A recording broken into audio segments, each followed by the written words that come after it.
Okay, so the stream cut out on me there, which kind of sucks. Um, yeah, I apologize to all. I think I had two viewers, which, I'm sorry, guys. Do let me know in the chat if my stream gets buggy. Apparently, my internet can't keep up with this video stream. So,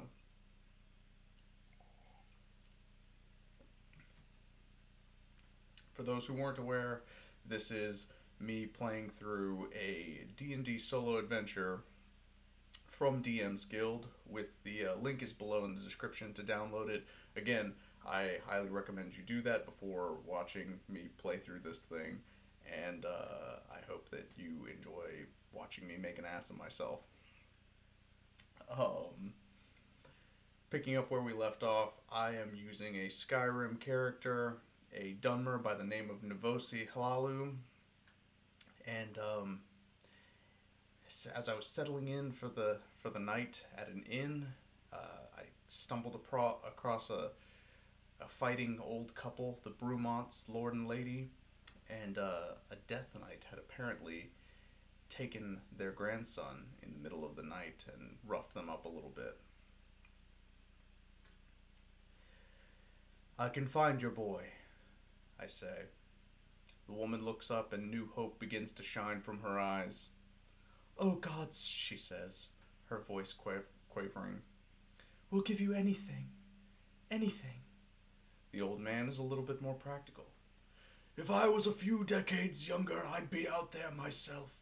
I saw action in the Battle of Tanglefork, where we freed the Vale from Rensha rule." This is one of those situations where I would probably change it up to be something like the Aldmeri Dominion. "I was there at the Battle of Hammerfell when we freed them from the Aldmeri Dominion." I nod appreciatively. "And then that battle happened about 30 years ago. It was said to be fierce. You're not surprised." Elric Brumont definitely carries himself like an old veteran. "I can't put my sword forward anymore, but I can offer you gold, my friend. 2,000 pieces of it, to be exact." Holy cow. 2,000 gold is a hefty chunk of change.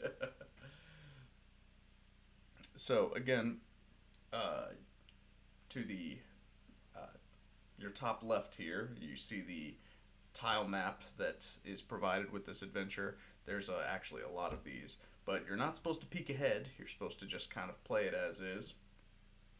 This would be my miniature. And then to your center left, you've got my dice tray, so you know I'm not fudging any rolls. You can see that I'm pulling 15s over here. What do you say? What do you say to that? And then of course in the lower left-hand corner, you've got my D&D Beyond character sheet.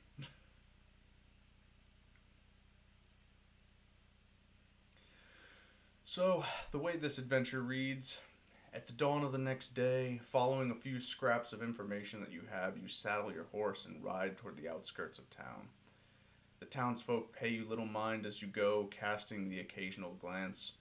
The journey to Weathercoat Wood lies due east, but it is no short ride. Let's see. Okay, so the captain of the guard tells you that the Death Knight has always been seen in a small patch of wood that juts out from the western side of Weathercoat. Quote, "like a wart on the giant's nose." By midday, you reach a sign which tells you have another 15 miles to go. You should make it there by nightfall. Not far past the sign is a small inn and tavern. An old man sits on a chair in the afternoon sun and raises a tankard of ale as you pass.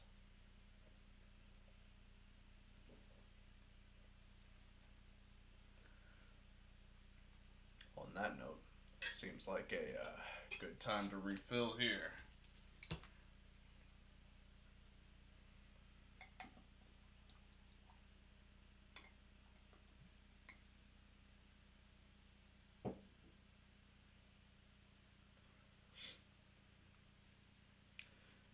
"Last drink for many miles, the old man calls to you. Come, sit, I'll buy you an ale. Alright, so let's see what we've got here.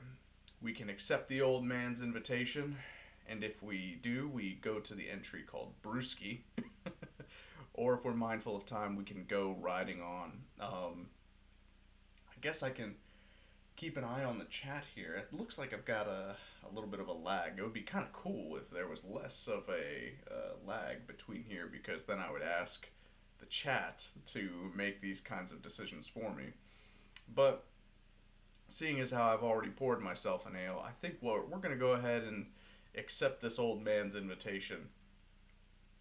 Have ourselves a brewski.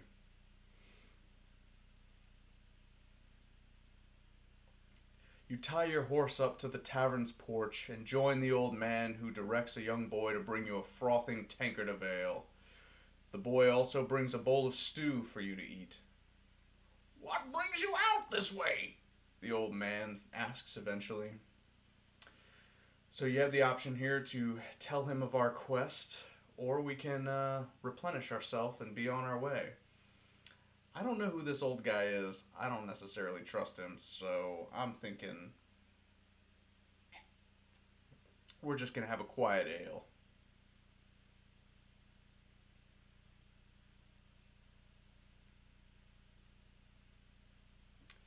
In response to the old man's question, you say that you're looking for a lost horse, a prized stallion.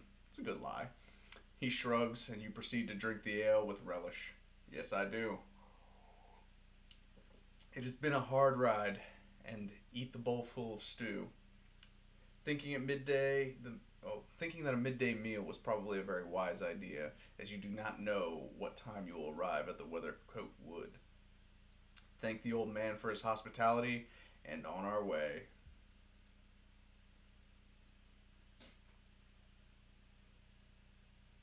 Oh, there we go.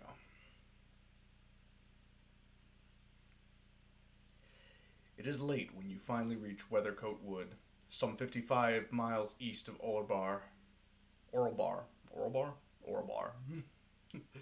There on the wood's edge, you camp and let your horse run free. You won't be needing him for a while.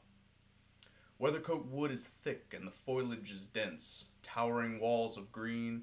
In there somewhere is the information. If the information you have is to be trusted, the boy Derek Brumont is waiting. You settle down in your bedroll, the embers of your fire keeping you warm well into the night. After a full day's riding, it doesn't take long for you to fall into a deep slumber. The sound of a nearby river lulling you to sleep, you wake just before dawn, fully rested. But a noise instantly puts you on guard. From somewhere nearby comes a wet, slavering sound. Quietly, you pick up your weapon. Well, in this case, I've just got a staff. As I am a warlock, I'm not really a warrior type. So we've got some dice in the tray, so people know what's up. People know what we're looking at here.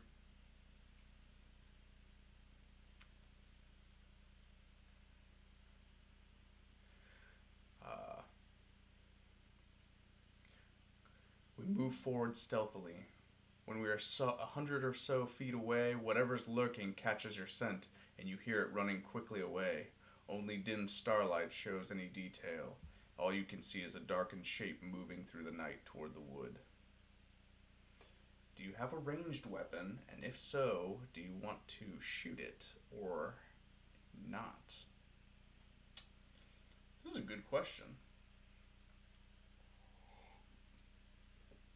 May not have a ranged weapon necessarily, but I do believe. Where am I? If we look at our actions here, I do have a light crossbow, but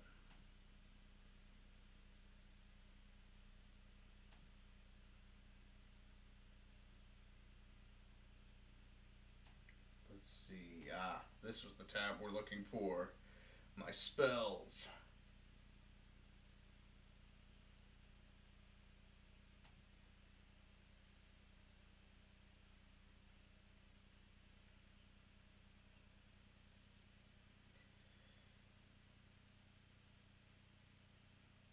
we could cast Frostbite, but that only has a range of 60 feet. Looks like if we're going to try and hit this thing, we're going to have to use the crossbow.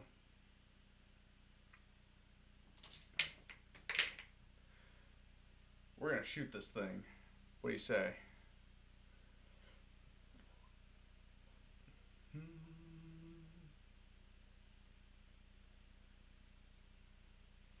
Alright. We're going to make a ranged attack. We don't have dark vision, so we're actually at disadvantage here. That first roll is a 10 plus 3, so 13 on the first roll. 5 on the second. Alright, the armor class we were trying to hit was 17, so that is a miss. Let's see what we do with a miss. You watch the black shape scurry away, back into the cover of Weathercoat Wood, and curse your poor aim. Then you walk forward to where the creature had been before. You startled it, and sent it running for the trees.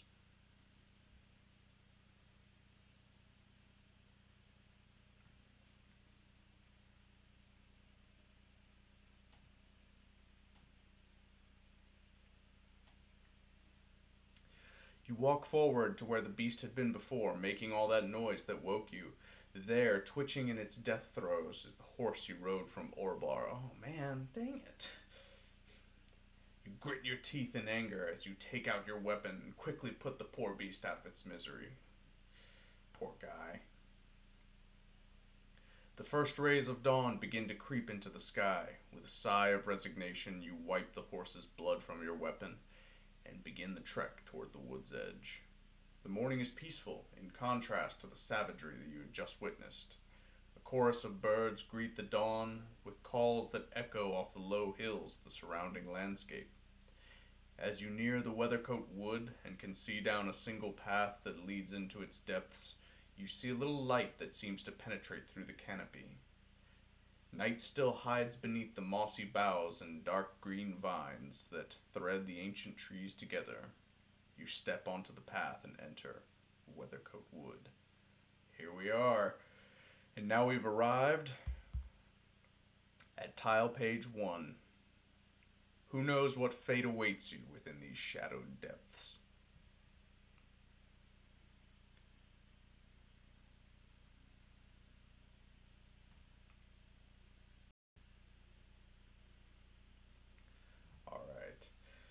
So here's where the instructions of this solo adventure get kind of interesting, because we're getting into some mechanics here. We're looking at tile page 1. We are on the bottom grid. Obviously my mini is a little large for the 1-inch grid here.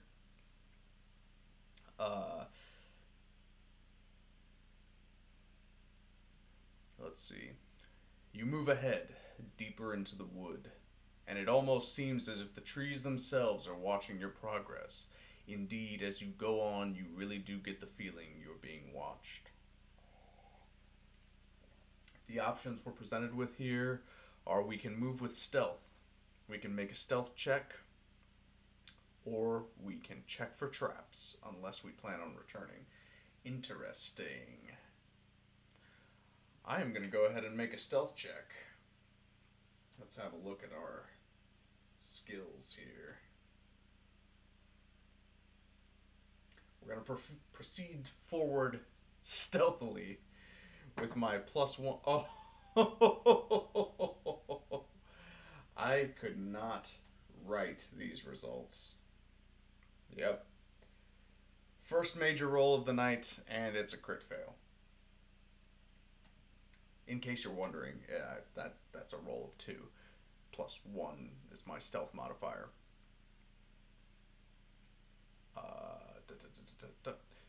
If you succeed, add 10 points to any D100 chance rolls while you make on this tile page. When you're ready, move your token through the map in the direction you desire.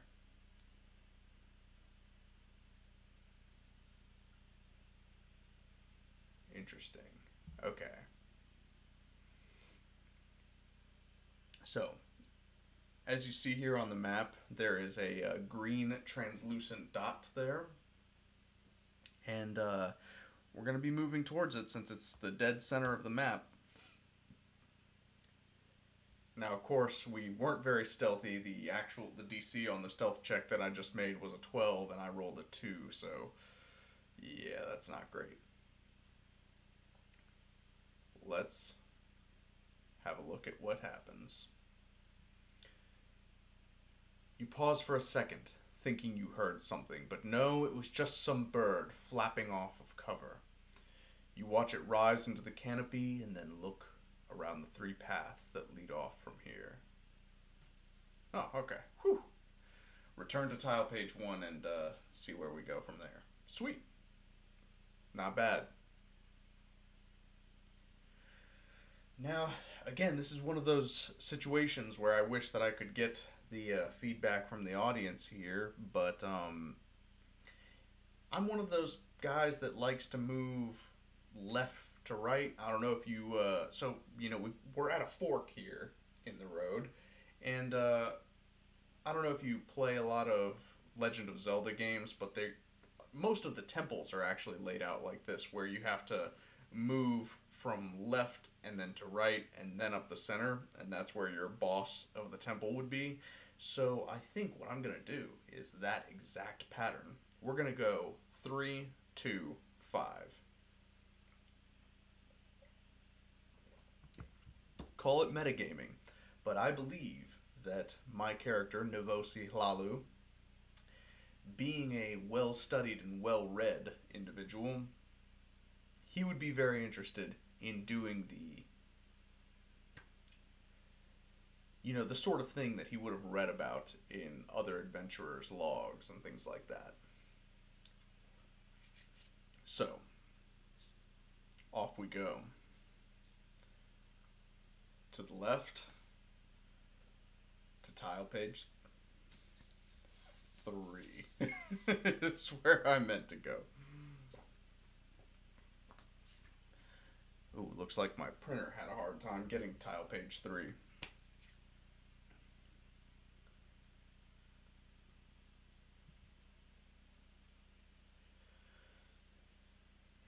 The track leads deeper into the wood and the light fades. Ancient trees line each side of the path. You can't help but think that this wood is an excellent place to hang out. Then ahead you see something strange. It appears to be a low stone building. At the corner of the track where it turns north, tucked in amongst the trees, it is made solidly out of gray stone, fronted by 2 large stone double doors. You move warily forward. Alright. Now it looks like we're going to have some more options here.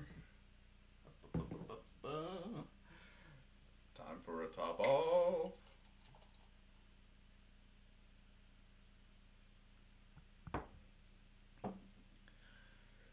Now, should we move with stealth? Should we check for traps?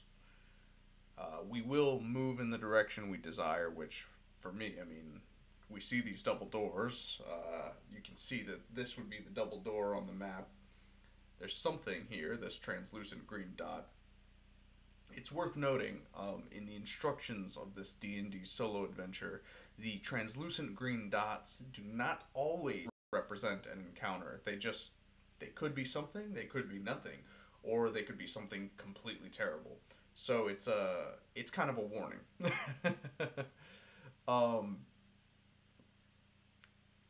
I think that I'm actually going to check for traps on this one.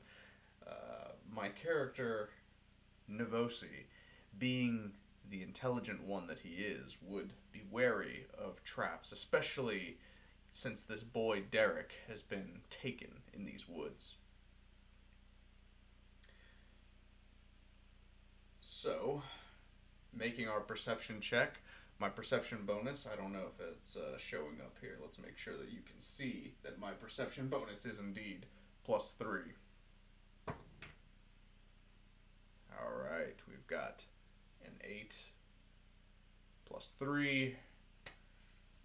That gives us 11. What is the DC check for these traps? 13. Uh-oh.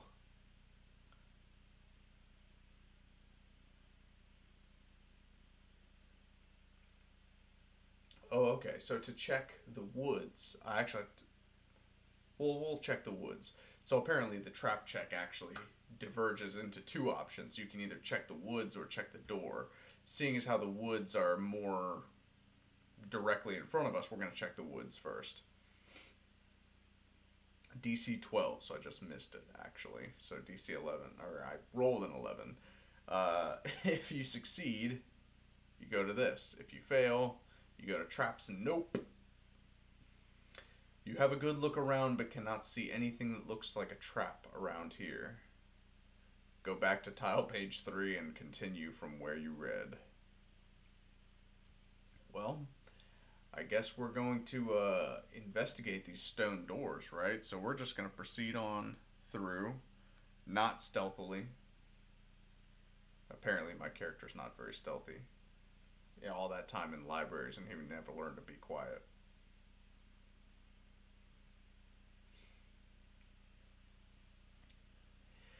You walk up to the building, watching your periphery. It is a low, rounded building, fronted by large stone double doors, which look heavy but could probably be moved with a good pull or push. A metal ring sits halfway up the inner edge of the right-hand door. Surrounded by ornate designs, you look closer. It is a mosaic of sun designs. Alright, this is something that I can actually do with my sage background and being a vigilant worshipper of Hermaeus Mora, the Daedric Prince of Knowledge. I think that we could probably figure out what's on this door. We're going to go ahead and study the design. In case you're wondering, that is a history +4, my friend. And that is a 12. So we got a 16 on that guy, and the DC on the check was a 10. So we smoked it. Let's see here. Oh, whoa, whoa, whoa, whoa, whoa.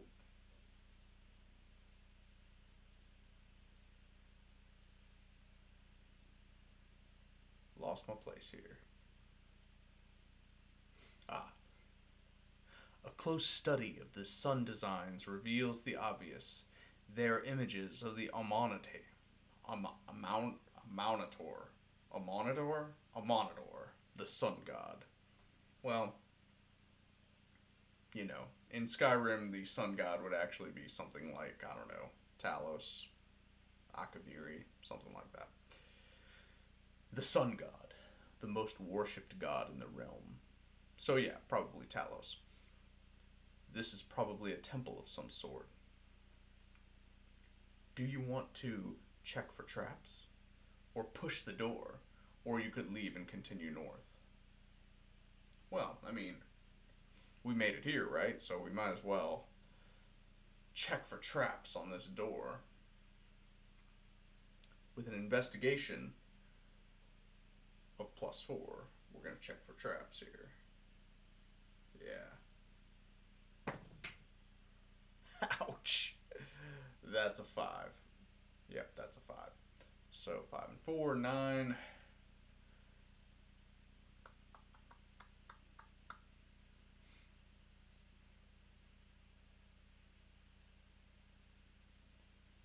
Oh boy. What did I do? What did I do?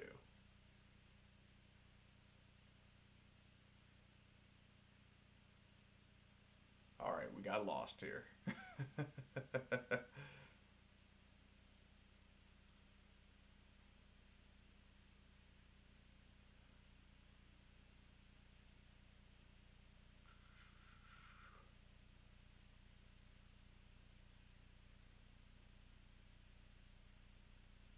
Uh-oh. Bear with me. I got lost here in my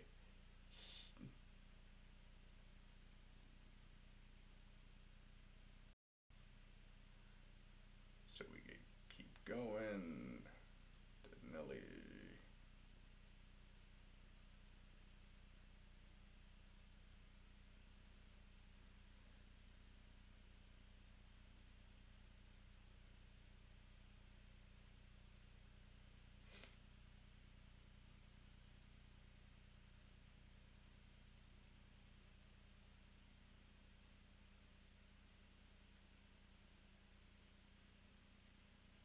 Alright, here we go. We move our token up to the stone building. Well, yep, there we are. We're on the stone building. You start inspecting the handle all around the door, looking for booby traps or traps of any description. I actually failed that check, so the check was DC 14. I rolled a 9, 5, and 4. So it's all clear.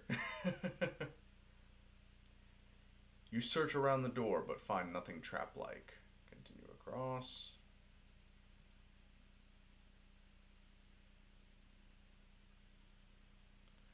So, shall we try and open the door, or leave and continue north?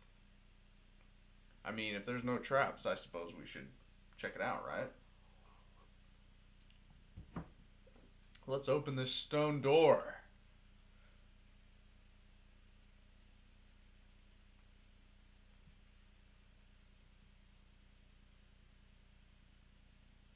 There we go. You grasp the metal ring. Oh, sorry. Here, let me get my dungeon master voice on. You grasp the metal ring and pull outwards. As you do, you hear an inaudible and then a sound. Sounds like we just triggered a trap. You hear a click and then a two darts come toward you from cleverly concealed holes.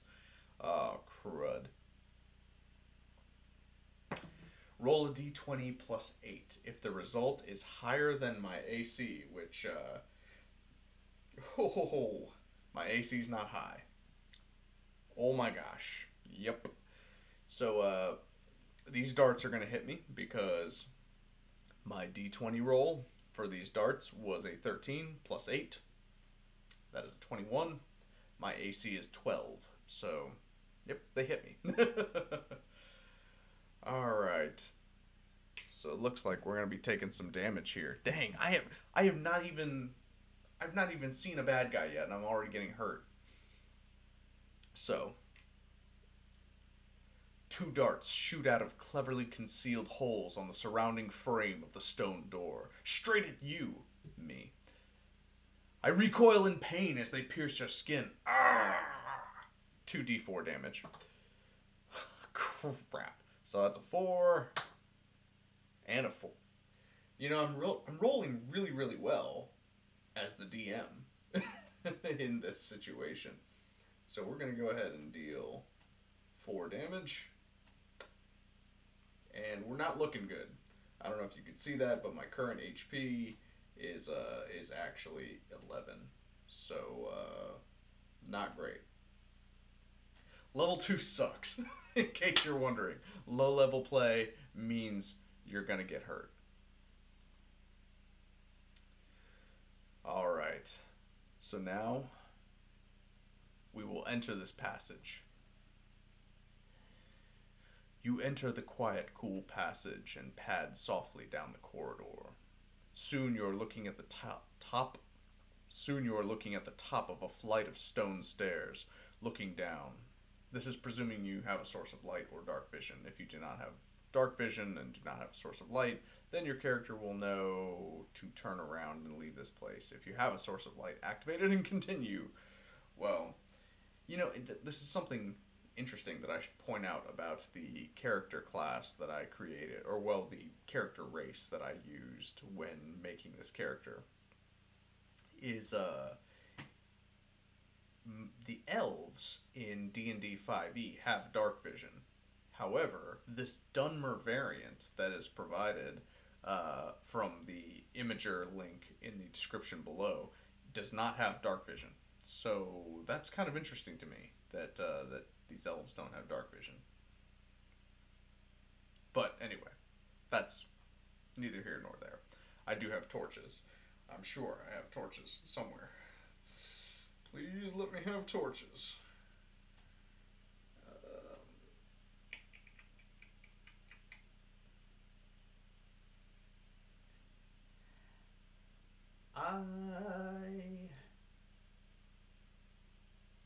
I do not have torches. So I don't see anything. Awesome. That means that We're gonna have to get out of here. Let's see. We're going to turn around and leave this place. So I guess we're going back to that tile 3.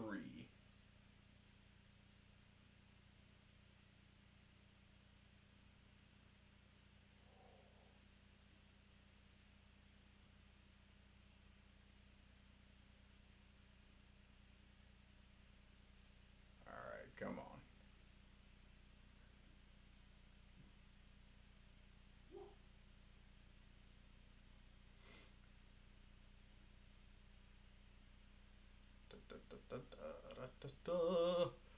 Lost my place again. That's something of a problem with this. Is that, yep, you actually,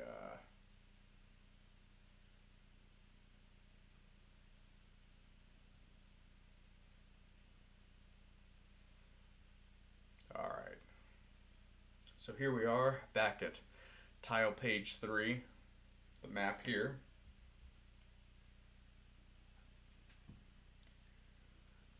And we are going to, I guess, proceed north because we can't see down this tunnel that we've come across.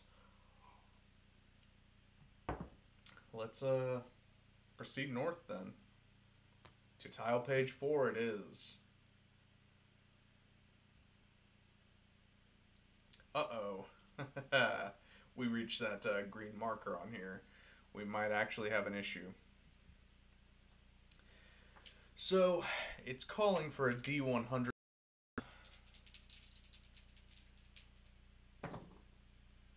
And we've got a 10 and a 6, 16.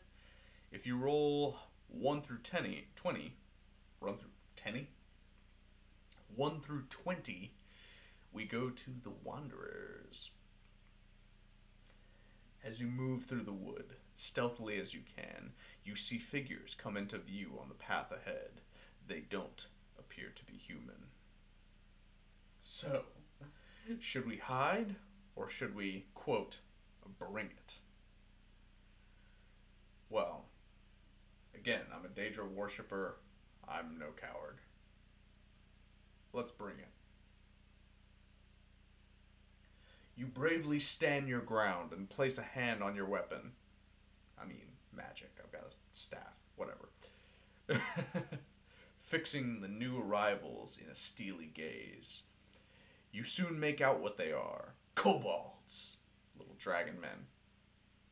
They see you and shout, then move quickly forward. In their broken common, the one that appears to be their leader addresses you. Pay up, human. 5 gold to pass this way. All must pay the toll. Alright, I have this gold. But, I mean, really? We're not gonna pay this little chump. Filthy swit. Alright. Take 1 inspiration point for your bravery. Wait. How does inspiration work in this? This doesn't... Alright, I'm not sure how inspiration works with this. So what we're gonna do is we'll say that the first attack that I have for this inspiration point, we'll say that the first attack I have has advantage. Is that fair?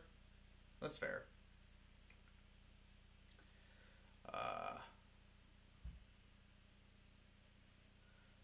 Alright, so we're gonna roll 1d8 and place 3 tokens on the map that many squares away to represent the kobolds.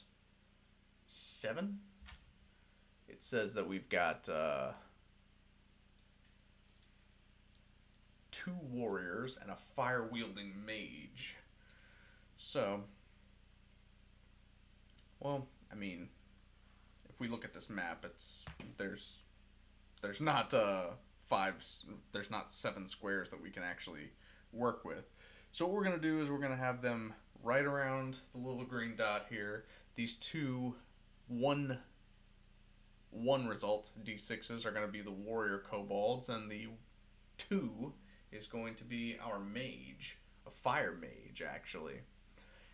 attack them in whatever order we see fit. Well, let's roll some initiative. Hey, my first good roll of the night. An 18 plus my initiative is 1, so 19. And then let's see how these kobolds do. I'm going to use a different d20 for them. They are a d20 plus 2. So we've got an 8. Oh, you only roll once. Cool. So they get 3 attacks on their turn. Sweet. So then I go first. Cheers. I'll tell you what, these guys are going to get it. They are going to get it. Because we're busting out the spells. We're going to give these guys some burning hands. Well, I don't know if I could catch them all in a 15-foot cone. I do think that if we pop right here and we spray these two, we can catch them in a 15-foot cone. So we're going to try and take out those 2 kobolds. And we're going to cast Burning Hands. And they have got to make a dexterity save of 12. Wait, let's make sure that I'm doing this right.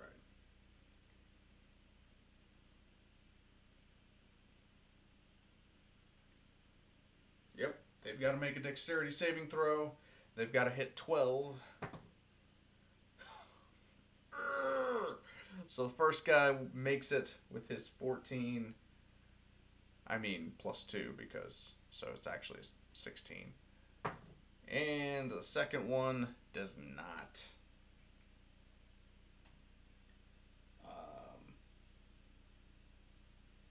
But they still take the same amount of damage. They take, half damage. So, let's whip out our 3d6.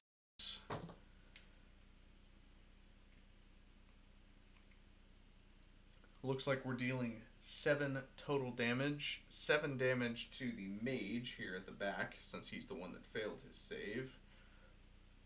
Oh, and he's toast. And then to the warrior in front of us, he's going to take 4 damage, which actually, their hit points, they only have 5 hit points, so these guys are actually pretty easy to smoke. So he's not looking great. But on his turn, he is going to go ahead and try and take a dagger swipe at me. 6 plus 4 is a 10. My armor class is 12, if you recall. Armor class 12. He did not hit me. And this one is going to take that little 5-foot step, little 3.5 throwback there. And the kobold scores a critical! So this kobold is going to hit me for 1d4 plus 2.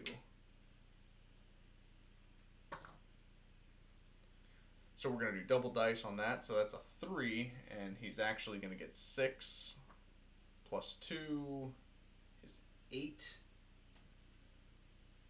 Holy heck. Oh. No, 8. Apply changes. Your boy's not looking good. Woohoo!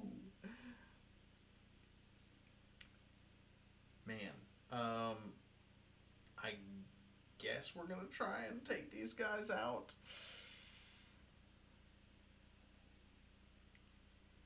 I'm not gonna lie, this might be a short stream. I might just die right here. Oh, crud.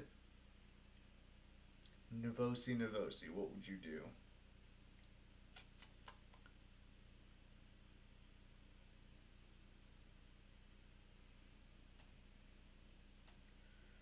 Well, since we would not be Well, we would provoke an attack of opportunity if I moved over here. So we would actually be in trouble if we did that. I tell you, I'm not sure what to do in this situation. Can't believe I'm about to be killed by 3 kobolds. Oh.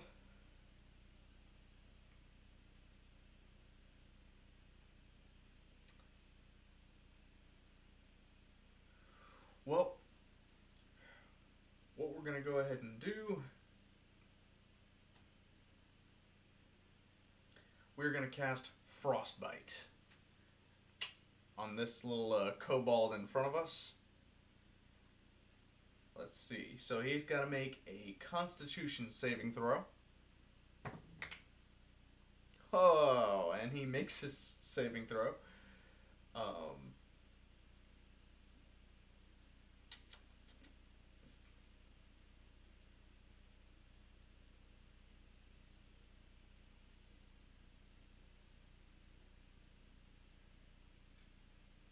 Yep, he makes his saving throw. Well, I'll tell you what I'm going to do using my bonus action is we're going to hop in here and we're going to use Ancestor's Wrath, which is the special ability granted to me by being a Dunmer. And we're going to ignite ourselves in flames for 3 turns, dealing 1d10 damage to the surrounding enemies. And basically anybody within that little 15-foot cube around us. 4 damage, which, if you remember, this guy was actually down to 1 HP from taking his, and now this guy is down to 1 HP. Now, let's see how he does with his remaining attack. He's got a turn against me. Oh boy. So, again, this gentleman is going to be making a dagger attack against me. I have 3 hit points left, so we'll see how this goes. 6.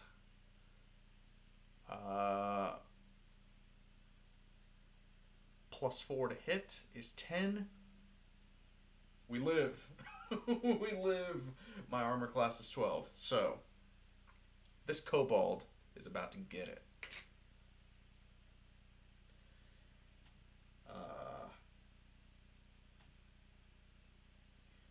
You know what? We're gonna go ahead and we're gonna use a dagger to finish this little kobold off.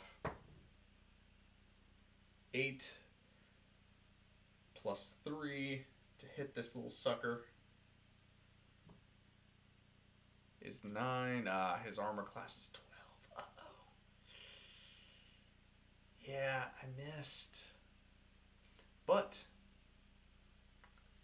we still have 1 more turn of our Ancestor's Wrath. And that is 8 damage, 8 fire damage to finish off this kobold. And I won't be able to use that again until after a long rest. Whew. Okay, that was a dicey battle. Did not expect some kobolds to finish me off there. Whew. All right. You slay all 3 kobolds quickly and sheathe your weapon, feeling a sudden sense of urgency. A brief search of their bodies reveals 2 daggers and a pouch containing... Your jaw drops.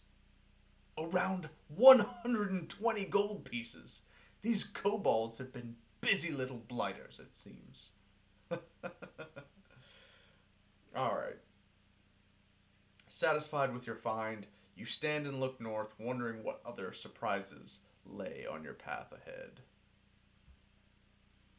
Alright, we're heading off the map here to tile page 4.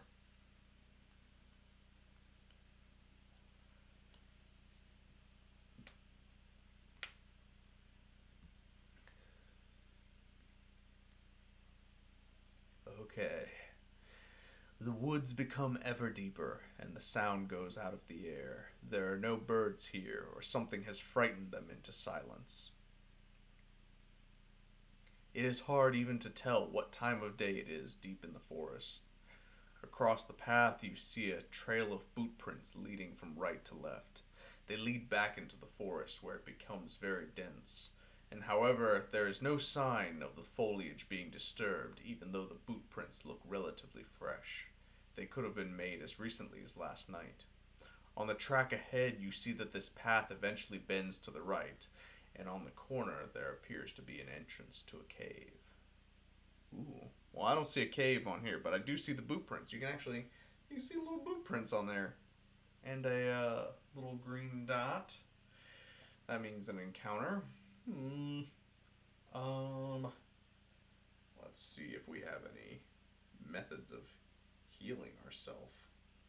Good day. Inventory, do I have any? Nope, sure don't. I have no way of healing myself. This could be very dangerous.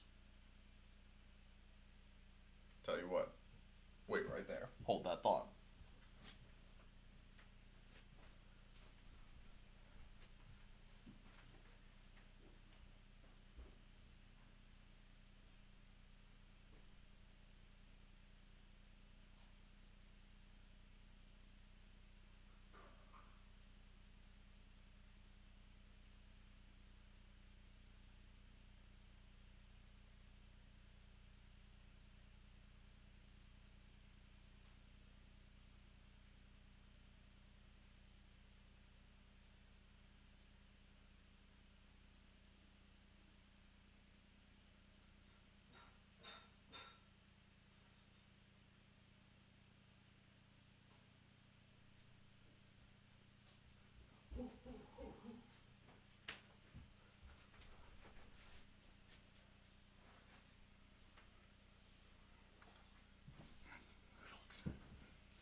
Sorry about that, my friends.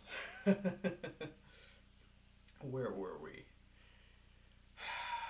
We're about to move forward into the woods here, and things don't look good. I'm hurting really bad here, and I have no way of healing myself as a warlock. But I guess we're gonna move forward. Let's make a stealth check and see if we don't make it. Alright, finally some good rolls. We've got a 19 plus 1, 20. The DC on that stealth check's 14, so that's good. We made a success there. Shall we check for traps? Yeah, let's check for traps. With an investigation of 4. Hey, those are the rolls we're looking for, alright? The 19s. So another 19 plus 4. The DC on this is, oh, actually, my apologies. I was supposed to make a perception check. Would it be more fair to make another roll, or to use my 19 and just add perception instead of investigation?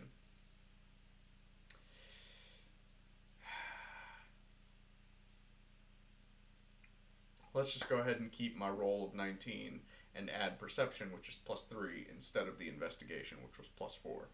So our perception of plus 3 puts us at 22, and we succeed on that.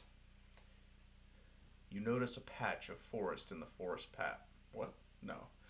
You notice a patch of the forest path that looks a bit out of place. Staying back and poking around with a stick, you can see that someone has dug a pit trap here. Who knows that they had planned for whoever fell in? You skirt around the outside of the pit trap and continue on the path. So basically, we've made it up to this little green dot here, and it turns out that it was a pit trap, and we succeeded on that hugely. Let's proceed forward. So, we made it to the deep woods. When you're ready, move your token in the direction you desire. Alright.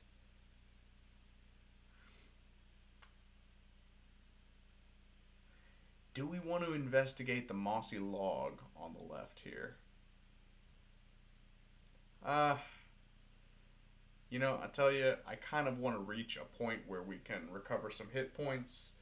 Uh, if you've been following along with me, you see that I only have 3 hit points left. I'm hurting really bad after that fight with the kobolds. I'm just gonna continue on out of here. Once we reach this green dot, this guy right here, we're gonna go ahead and see what comes up here. Who knows what? Did you make an earlier trap check on the page? If you did, continue reading below. Yes, we did. We made that trap check. We found the pit trap. As you progress deeper into the Weathercoat Wood, you realize that you're very tired. Time has a mind of its own in this forest. It's evening already. How have the hours passed so quickly? The idea of rest enters your mind, and although you know the area you are in is less than ideal for making camp, you may be disturbed by some wandering creature. There's no way of telling. You may attempt to rest here in a cover. Oh, yes, absolutely. We're gonna have ourselves a little night camp. So if we choose to make camp here in the forest, we actually have to make a survival check. Let's take a look at my survival. It's not bad. It's a +1 bonus. I'm not proficient in it. The third 19 of the night. +1 is a 20. Our DC on that check was an 11. So we succeeded. We go to... It's funny because the 2 options here are, if you succeed, go to nice camp, and if you fail, go to night critters. I will nicely camp, thank you. Where are we? You make a small camp just off the path and take out your bedroll, making a bivouac. Bivouac? Did I pronounce that right? Bivouac? Making a bivouac that hides your presence well. Bedding down, you soon fall into a deep sleep.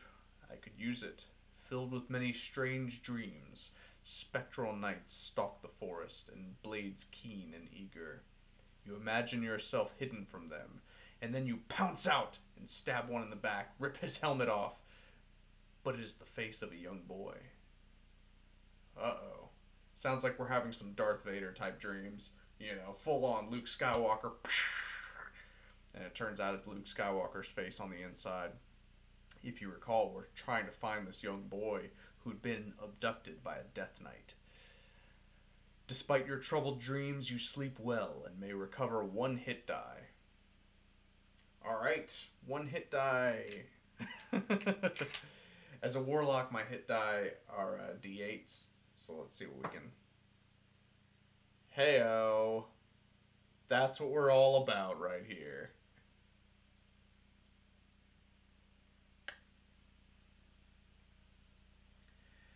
So, we're going to heal up 1, 2, 3, 4, 5, 6, 7, 8. Plus our con. No, we don't add con to that. It's just a hit dice, right? Remind me. D&D 5e. Do we add our Constitution modifier when we heal a hit die? Well, it doesn't say to add a.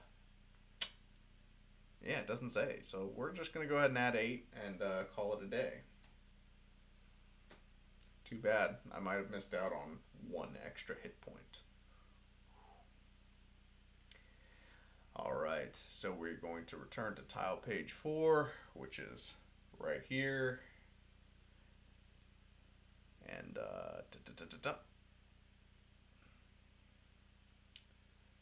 we're going to proceed forward to what looks like tile page 7 here.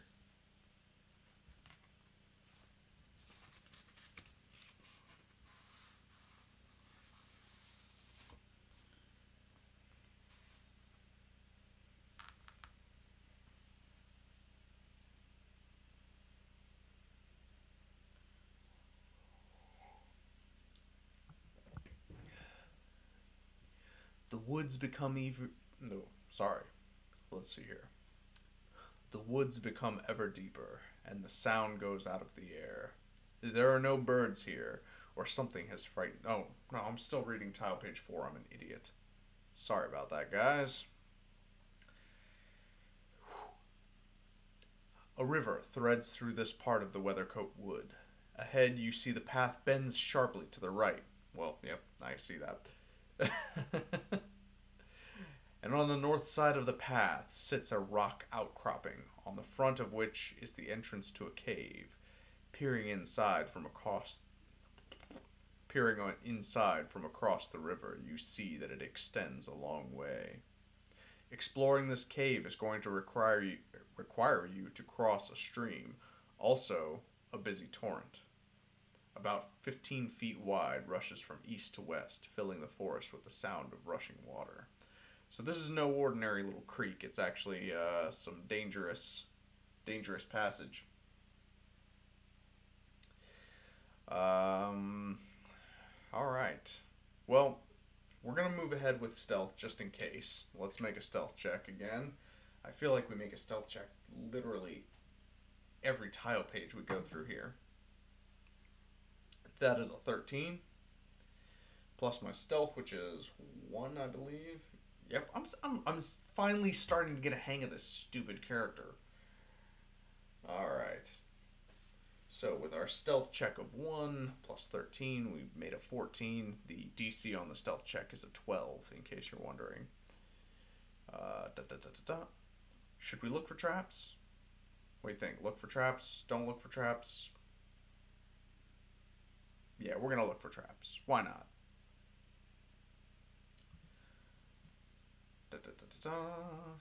More traps. Roll a perception check, it says. So, that is a 15.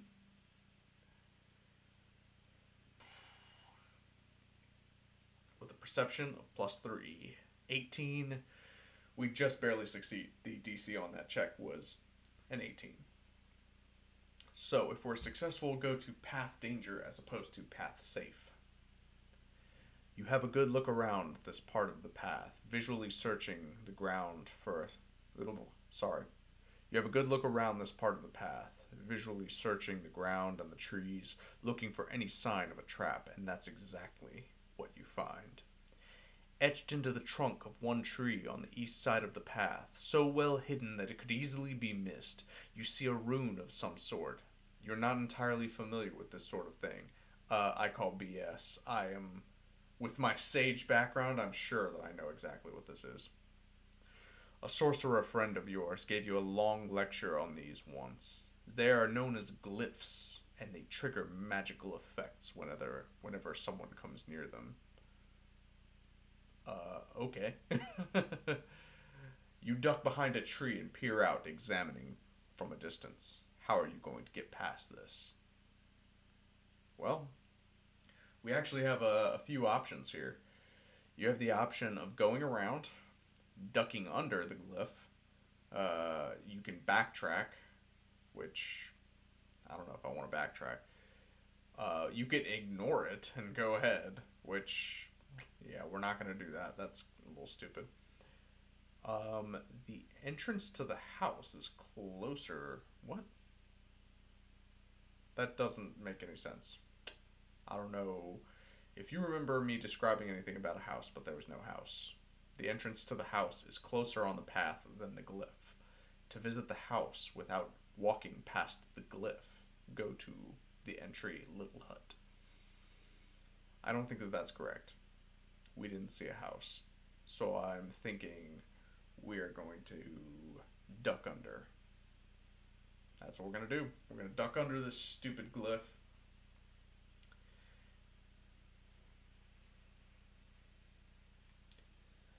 You crouch as you make your way forward along the paths, taking care to stay below the level of the glyph. If there's any sort of effect that's supposed to emanate, you seem to be avoiding it.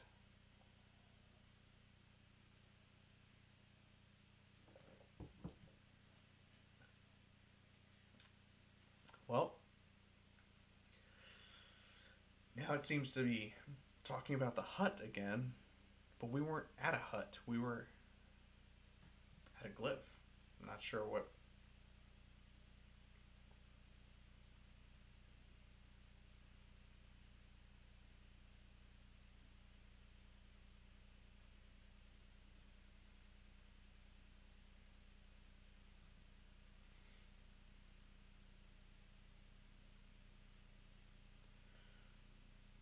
Ah, shoot.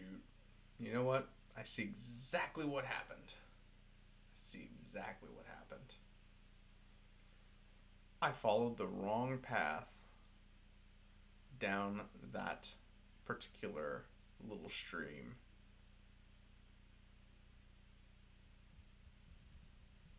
So we're going to have to go back to our tile page to see where we're at. And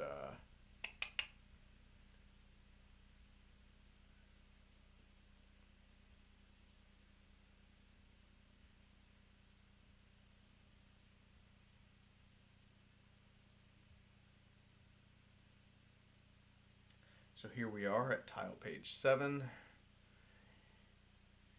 And are we going to go to this cave? No. You know what? We're going to go straight across. Now, if you see there's that little green dot there, as you know, that means an encounter of some kind. And we are to make a D100 roll for river dwellers. That's a 50 and a 6.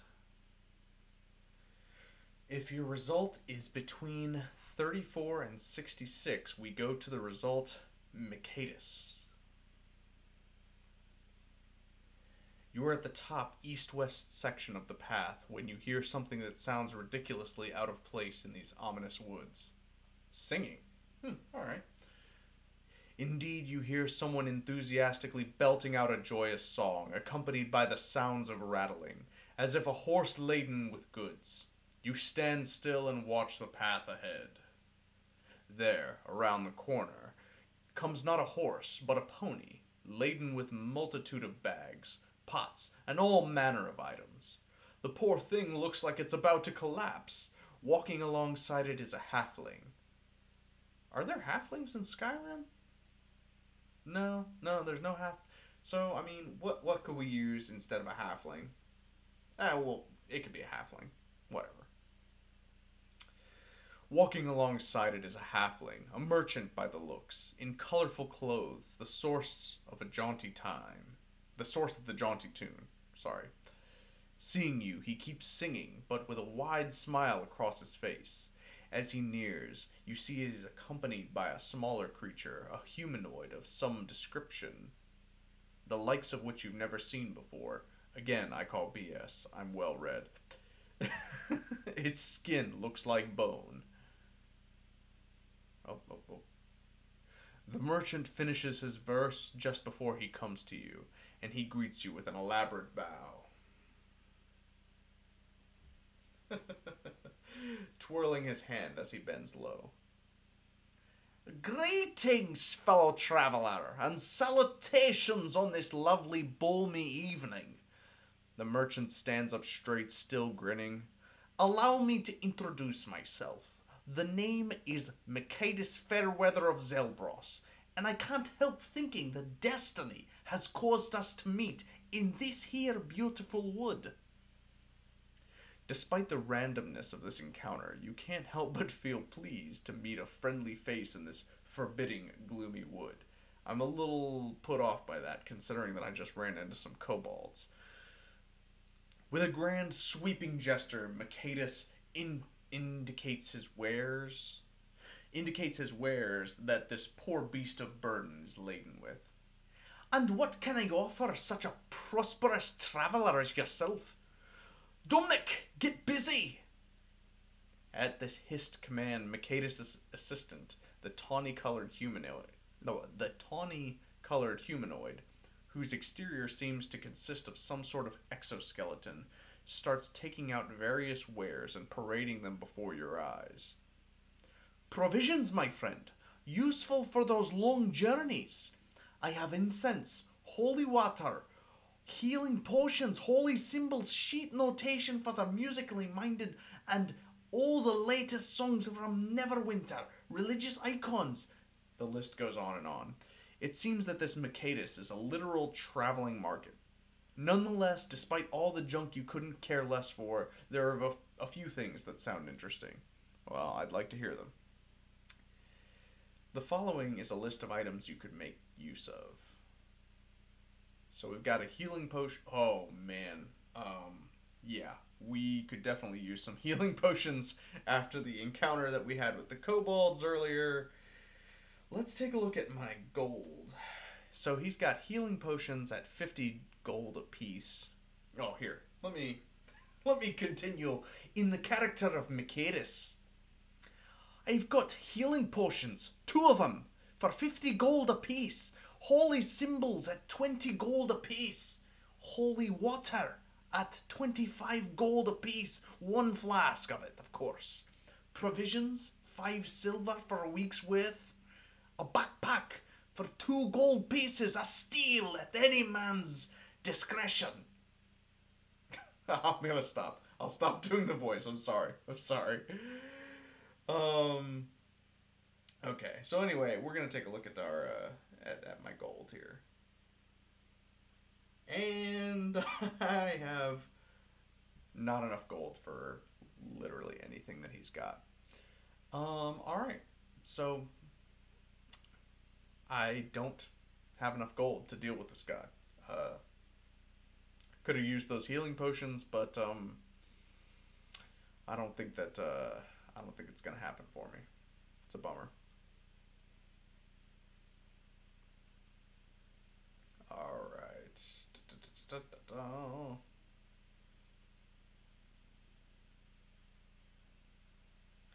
So, heading to the friendly chap. After showing you his wares, Mercatus claps you firmly on the back. Well met, my friend, he exclaims cheerfully as his assistant, I guess it's some kind of homunculi? Some kind of homunculus that Mercatus has with him.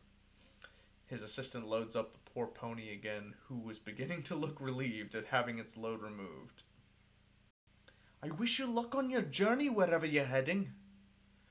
Before you can get another word in, the talkative merchant has turned his back and departed. The pony laboring under the weight of its load once more. You can't help but think that Mercatus Fairweather is the happiest merchant that you've ever met. Oh, it's a bummer. I really wish that I could have gotten some some healing potions off that guy because, yeah, I could use them. So, now that we've finished that encounter, we're going to proceed to tile page 8, it looks like, because we're rounding the bend of this river fork. Oof, yeah, this one's rough looking. I apologize for the condition of this printout.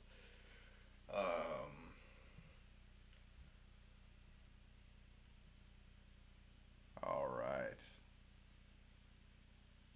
So we're coming in from the left-hand side of this little fork. It feels as if you've been in this wood for an age. Now the dim light of evening has fallen, and darkness creeps back under the boughs of Weathercoat Wood. You've reached a 4-way junction. You scout around just off the path and find several places that will be suitable for making camp. Your bones ache after a long day, and your stomach rumbles. Well, we just rested, so I don't know if it's worth resting again. We are going to try and move stealthily, so let's make another stealth check. 6 plus, if I remember correctly, my stealth is a 1, so 7. We actually failed that check, so keep me honest on that one. Yeah, keep me honest on the stealth checks. If I screw that up, do let me know.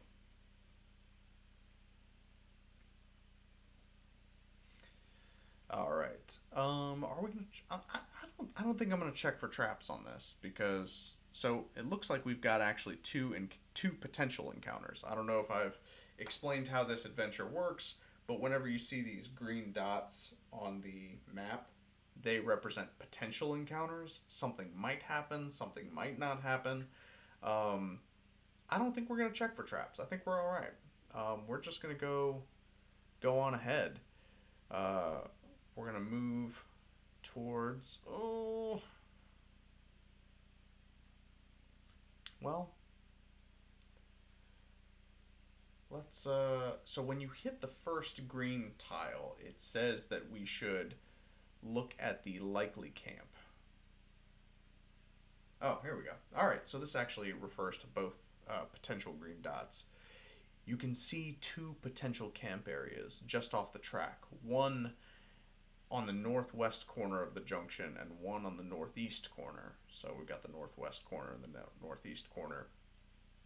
You feel absolutely dog tired in your bones and know that if you don't rest now, the rest of your mission could become increasingly difficult. You need to make camp and get some much earned rest.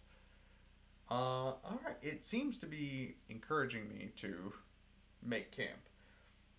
Um, I'm not at full HP, so it might not be a terrible idea. Uh, let's go ahead and camp on the northwest, since that's where we're sitting. I'm on the northwest corner. To the northwest is a low rock outcropping beneath the trees. You unfurl your bedroll beneath it. If you're eating provisions, do so now. I didn't buy any provisions, so I guess I'm starving.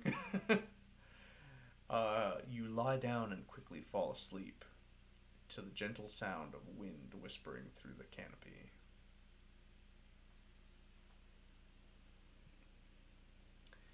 All right. So we've got another one of these random encounters. We're going to roll D100, and it looks like there's three results we can get. There's a 0 to 33, a 34 to 66, and a 67 to 100. And it looks like we've got a 20, just a flat 20. So that puts us at midnight snack. This doesn't sound good. In the very early hours of the morning, you awake, feeling rested. Recover one hit die. Woo! D8. That's 3 hit points recovered. Good news for us because I'm hurting.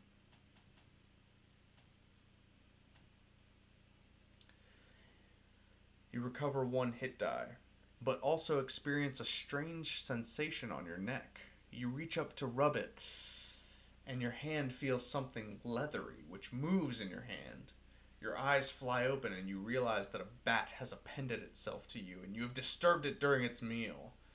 Its meal being you. Deduct 1 point of piercing damage. Wow, that was quick. Oh, no. There we go. So we've taken our 1 point of piercing damage. The horrible thing screeches and you swat it away. And then it flaps into the air and attacks you.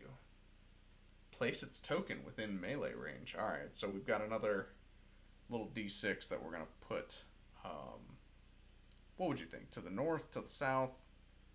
I was thinking we'd put it to the north here. It just says within melee range, so. Roll initiative to do battle. I guess we're fighting a bat. Alright. So, my initiative is +1. That is a 14. +1, so 15 is my initiative. And 18 for the bat's initiative. So the bat, I think, is going to come after me. I don't even know what its initiative is. Does it even get initiative?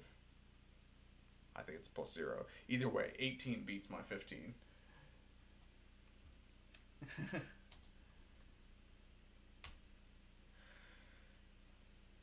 Alright. So, let's have this bat attack me, I guess. The bat has a bite attack, which is a +0 to hit. Not that it needs it, with a roll of a 15. And, My armor class is only 12. So let's see. We're going to get 1d4 piercing damage. That's a 1.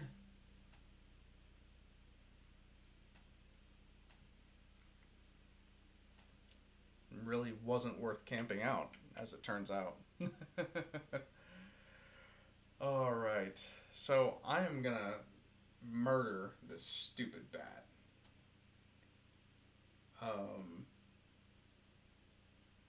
You know, I've yet to actually get... Okay, so hopefully, if... Forgive me, I cheated. Reading ahead, it looks like if you defeat the bat, you actually do get your long rest. If you are defeated, you get oh well. So, hopefully I can kill a stupid bat. We're going to use our dagger. That is a natural 20. Critical.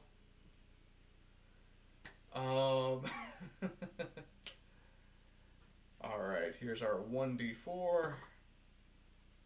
Not bad. That is a 4. So 8 plus 1 damage. And this bat is toast with its 5 hit points. So, not a bad fight there. Got what I needed out of it anyway. We're going to go ahead and... let me... Speaking of recovering hit points...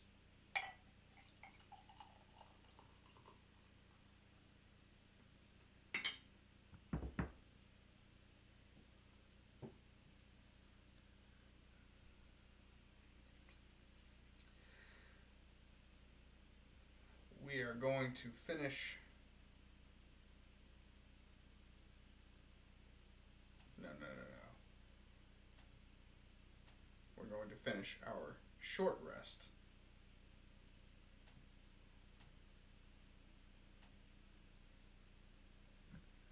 And I don't think we got a whole lot off of that,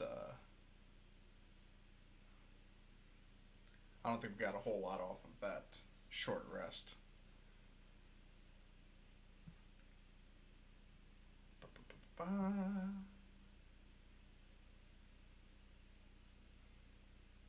Let's see where it led us here. Sleep Ruined is the link that we're following here. There's no getting back to sleep now. You got a decent rest though, and despite the bat feeding on your blood, you feel reasonably well refreshed. You make your way back out onto the pathway and consider which path to take. Get rid of that stupid bat token.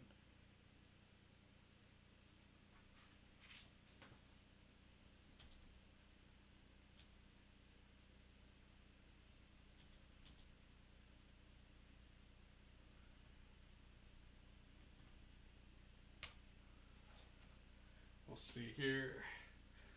Looks like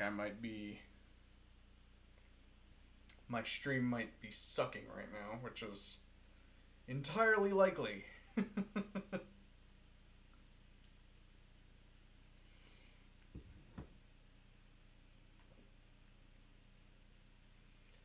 Alright.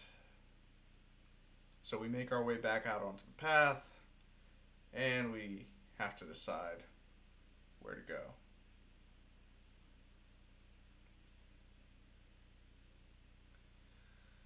Well, we can either go north, east, or south. Again, because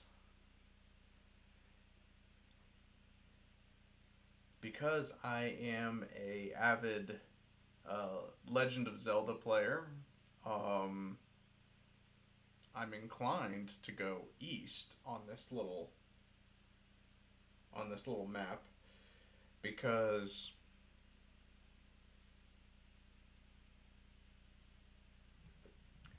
you know, you usually go west to east in a Legend of Zelda dungeon. So I'm going to proceed east after our fateful encounter with the bat. Alright.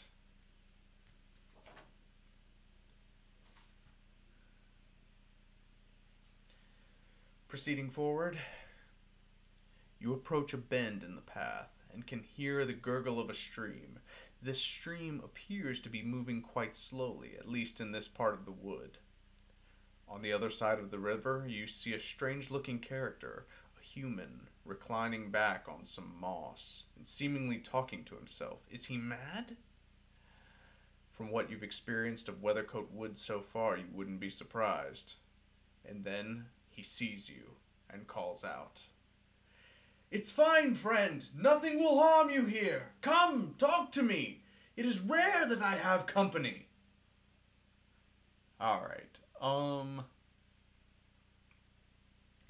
so our options here, we can move forward with stealth, but it seems like he's already seen us. So, your instincts tell you that it is unlikely that there are traps here. So far, all the traps in this wood have been lowly stretches. When you're ready, you move your token through the map in the direction that you desire. Alright, well, I guess we're going to talk to this homie. Now, he is across the river. Yeah. Let's put a little marker here to indicate that this guy's across the river from us.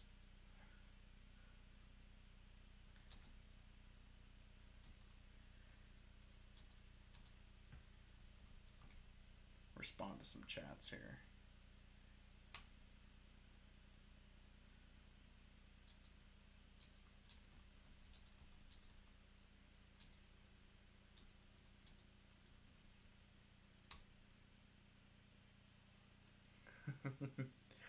Got some friends in the stream here. This is very cool.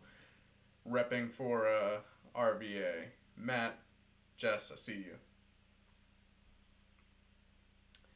All right, so I'm gonna talk to this guy. I don't see any harm in it.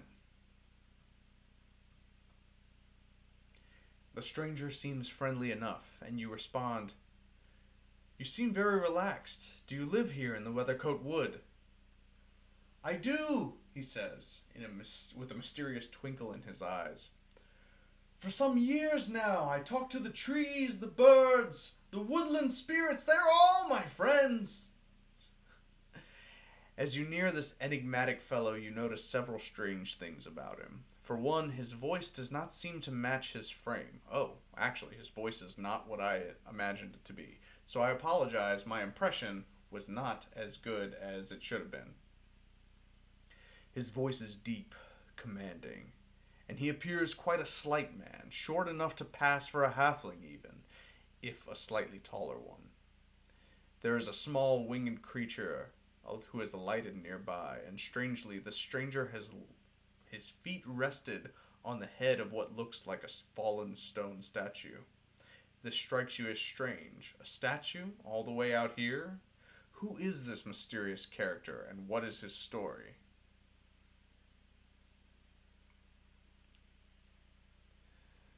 You consider your next words.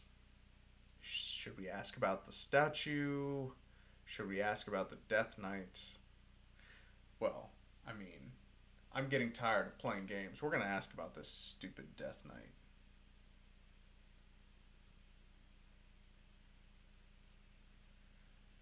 Have you seen a Death Knight in these woods? Death Knight, the stranger says quizzically. Such things do not exist in this wood, my friend. Or if they do, they have not met the great Shagaxa yet. They have not met the great Shagaxa yet. The stranger puffs up his chest with these words. Obviously he speaks for himself, but you can't help but think he's not quite right in the head. He smiles. So, will you take a blessing from little Plumeria here? He asks. I am disinclined to receive a blessing from a stranger in the woods. I am actually a Daedra worshipper. I don't believe in the gods of this realm.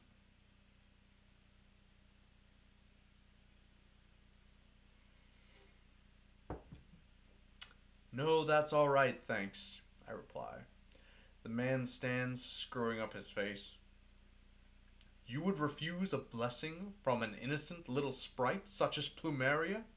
What kind of monster are you? I have a mind to teach you a lesson, my friend.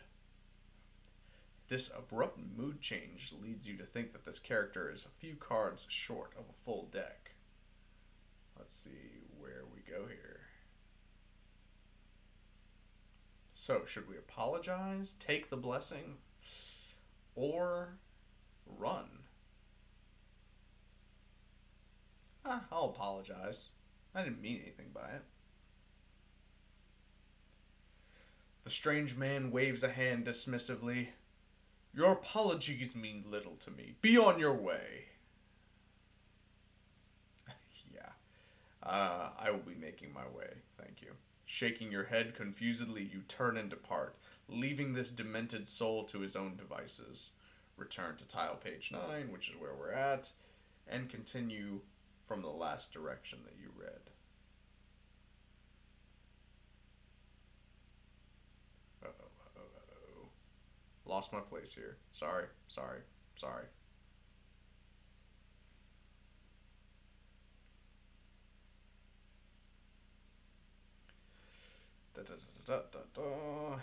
Okay, we apologized. We're going to go back to tile page 9.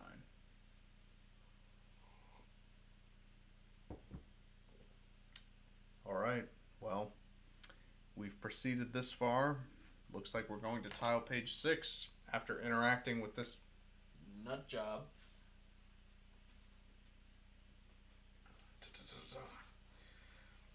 Four.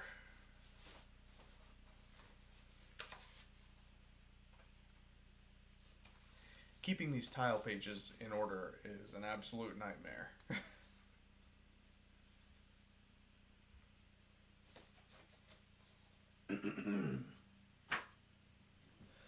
All right.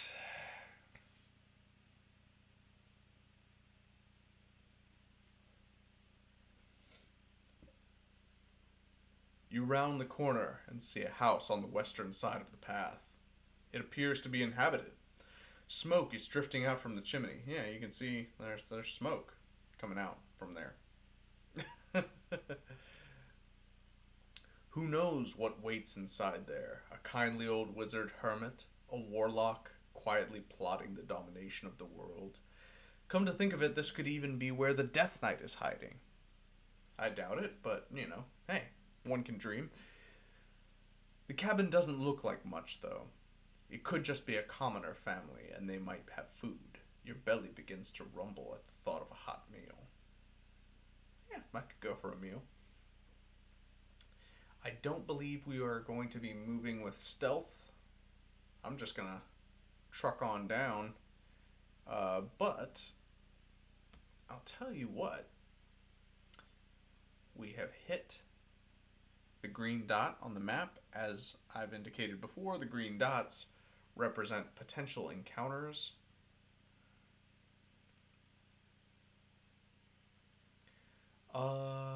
Did you make a successful check for traps?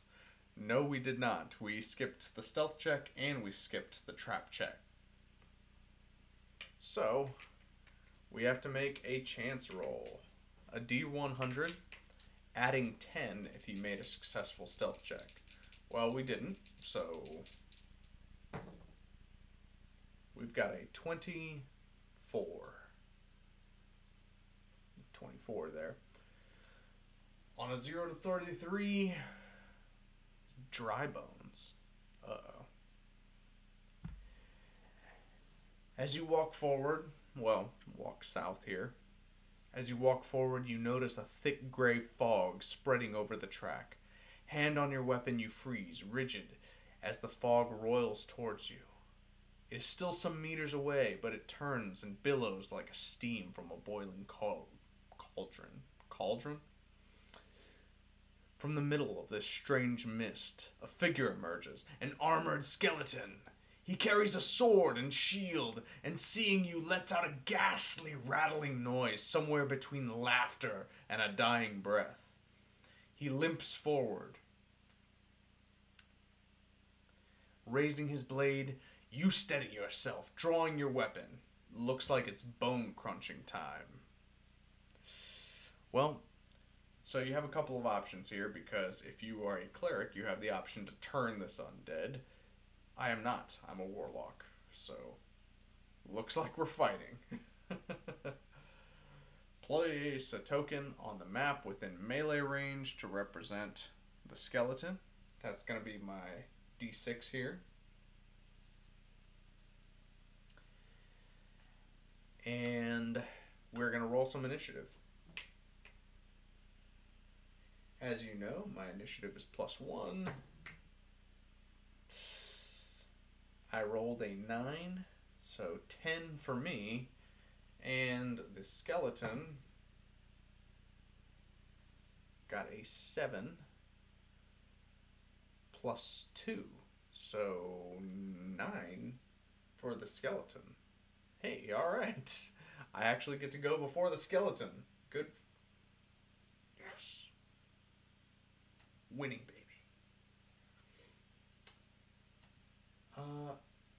I'm thinking we're going to go ahead and cast Frostbite on this sucker. I don't know much about skeletons, so we'll see if Frostbite is going to hurt it.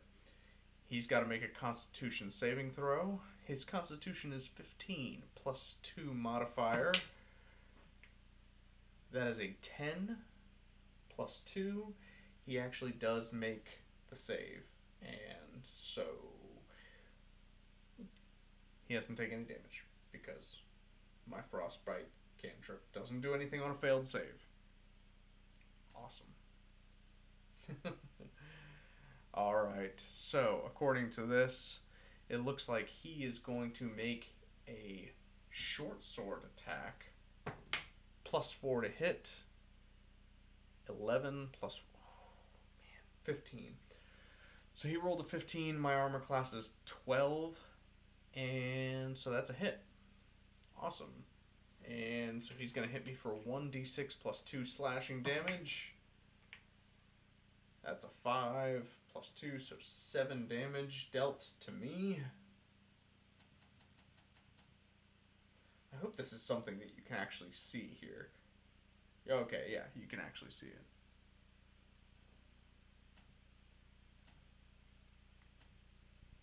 So I'm struggling. Looks like it might be time for me to whip out something other than a spell.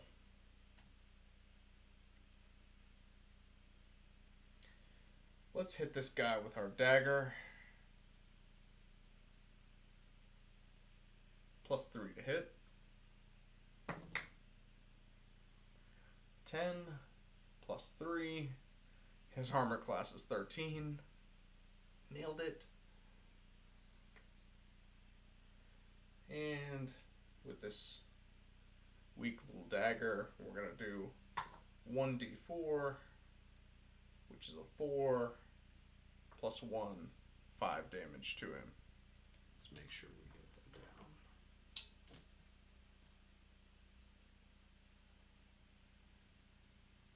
So he's got...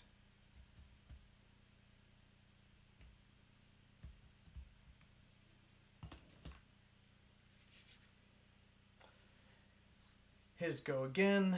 He's going to have a swipe at me with his short sword. 15 +4 to hit. That definitely hits. So he's going to do another d6 +2 of damage.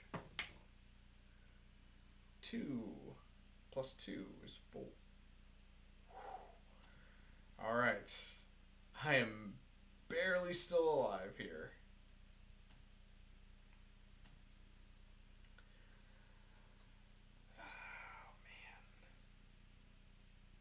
Might be time for me to use another spell.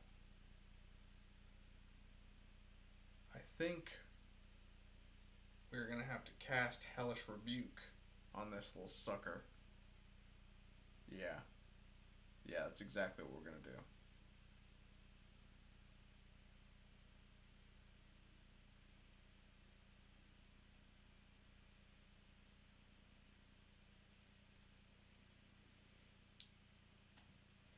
So, Hellish Rebuke. Hellish Rebuke! is a dexterity saving throw for the skeleton. 5 plus 2, 7.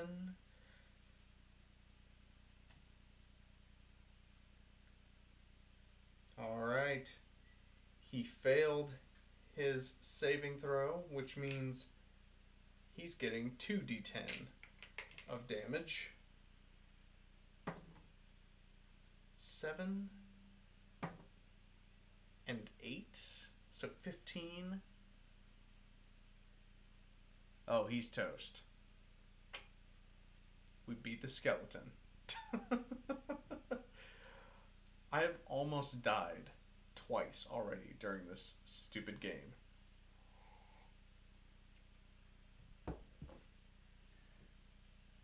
I don't even have a DM that's trying to kill me. I am the DM. I don't want me to die.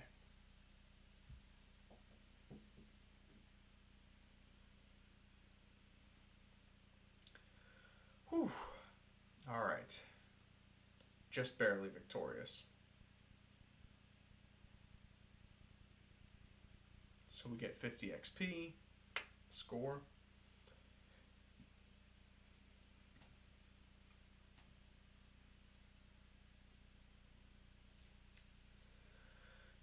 The skeleton warrior rattles to the ground in a pile of bones as you deal the killing blow. Yes, I do. Yes, I do. Releasing his undead warrior from his half-life, you quickly search the skeleton, but it carries nothing apart from its short sword and battered shield. The shield is so worn that it looks as if it would crumble with the next blow that it received. I'll take a short sword, though. It says you may take the short sword if you wish. Yeah, I'll take a short sword. I'll just make a note of that, actually.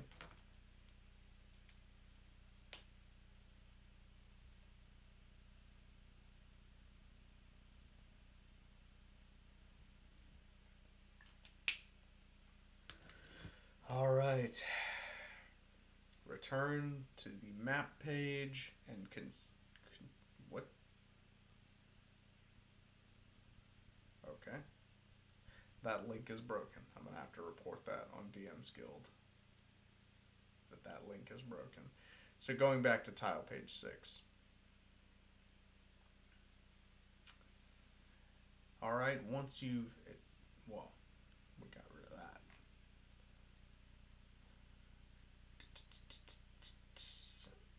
So we did battle with the skeleton. Well, I guess we should approach the hut, right? We did approach this hut after defeating the skeleton at the green dot. We're going to go south to this hut, and we're going to go ahead and explore. See what happens. You approach the little hut that sits to the side of the forest path. It is well made, if a little dilapidated, and covered in vines and creepers. Cautiously, you approach the door and slowly reach for the handle. Do you want to check for traps?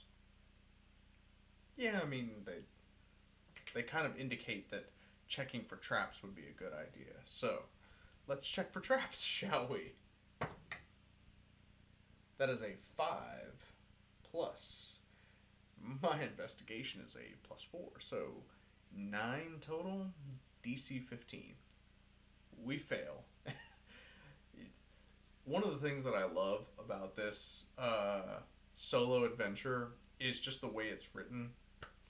So, do you want to check for traps? Roll perception, DC 15. Here are your 2 results. If you're successful, go to entry hut traps. If you are unsuccessful, go to entry well damn. Well damn. That's what happens to us, is well damn. Try as you might, you cannot detect anything that looks like a trap around this door. Shrugging, you reach for the door handle, turn it, and gently push the door inwards. Go to the cabinetry. You cautiously edge inside the cabin. Looking around, it appears empty. even though a crackling fire burns in the hearth. There's a strange smell in here. Suddenly, you feel something press against your skull, as if a giant invisible hand were crushing it. You resist it as best as you can, but the force is overwhelming. Within moments, you have blacked out. You wake at what seems like many hours later. It is dark inside the room, and probably nighttime. The room is empty. We are going to the entry known as Inducted. Uh-oh. This isn't... I wish I could show you the artwork on this book. It's actually quite fantastic. So looking at this, within the cabin there is a kind of burnt smell, like smoldering embers. The room has only the most basic furniture, a table, a couple of chairs, a fireplace. Suddenly, your heart stops. In the darkness, you see a figure standing against one of the walls, completely silent, watching you. A tall figure dressed in all armor. Holy crap. Is this the... If this is the Death Knight, I'm... Alright. Pardon my language, but if this is the Death Knight, I'm fucked because I only have 1 HP. As you watch, the figure begins to glow red in the darkness. You see that it is in fact a knight.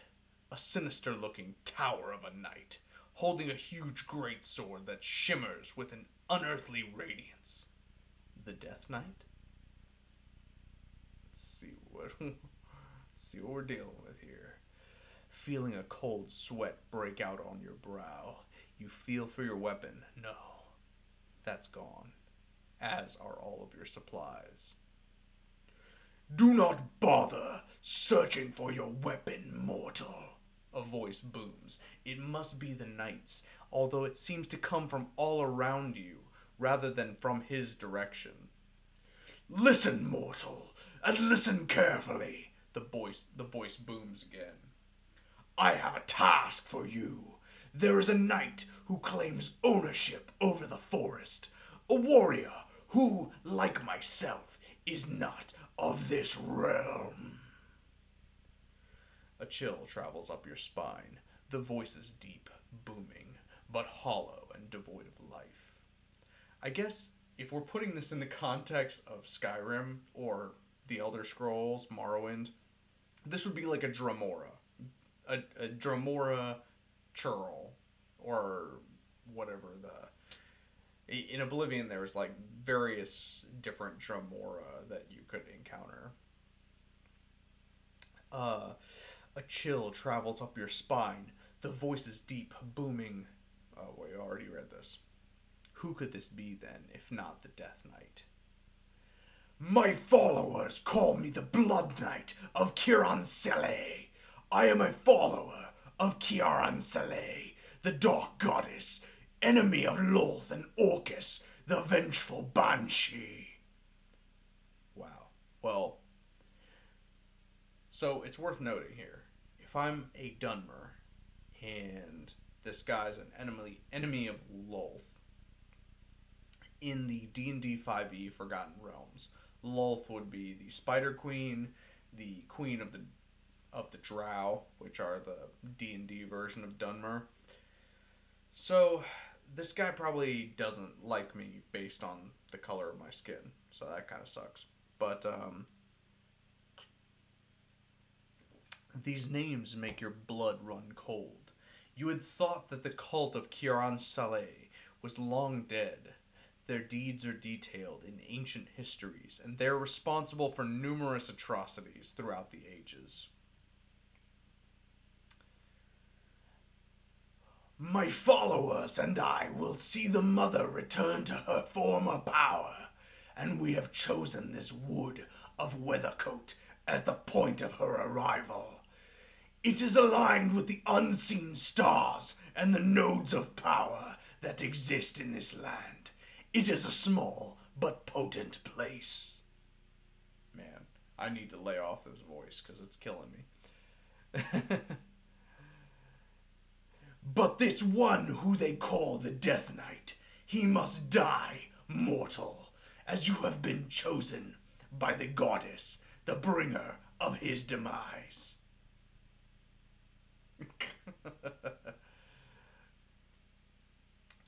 My spirits lift a little. Or, well, your spirits lift a little. Isn't this your quest anyway? You are about to voice agreement when the blood knight adds. Sorry, I'm gonna. Whew.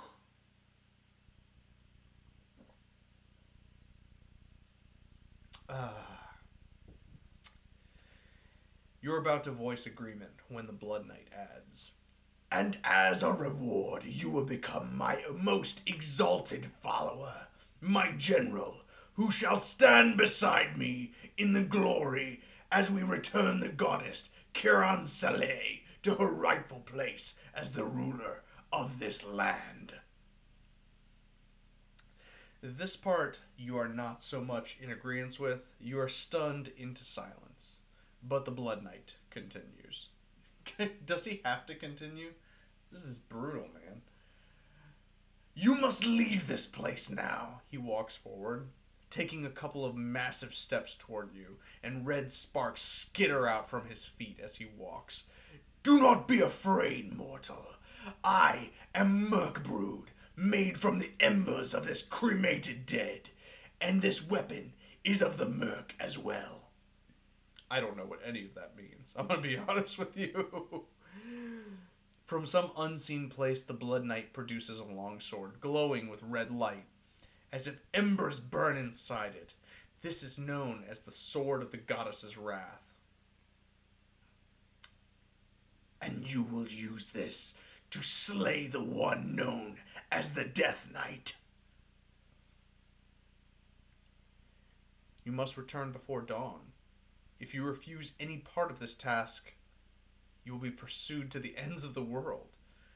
You shall live a cursed life. Well, I'm a Dunmer, so that's pretty typical. We're cursed.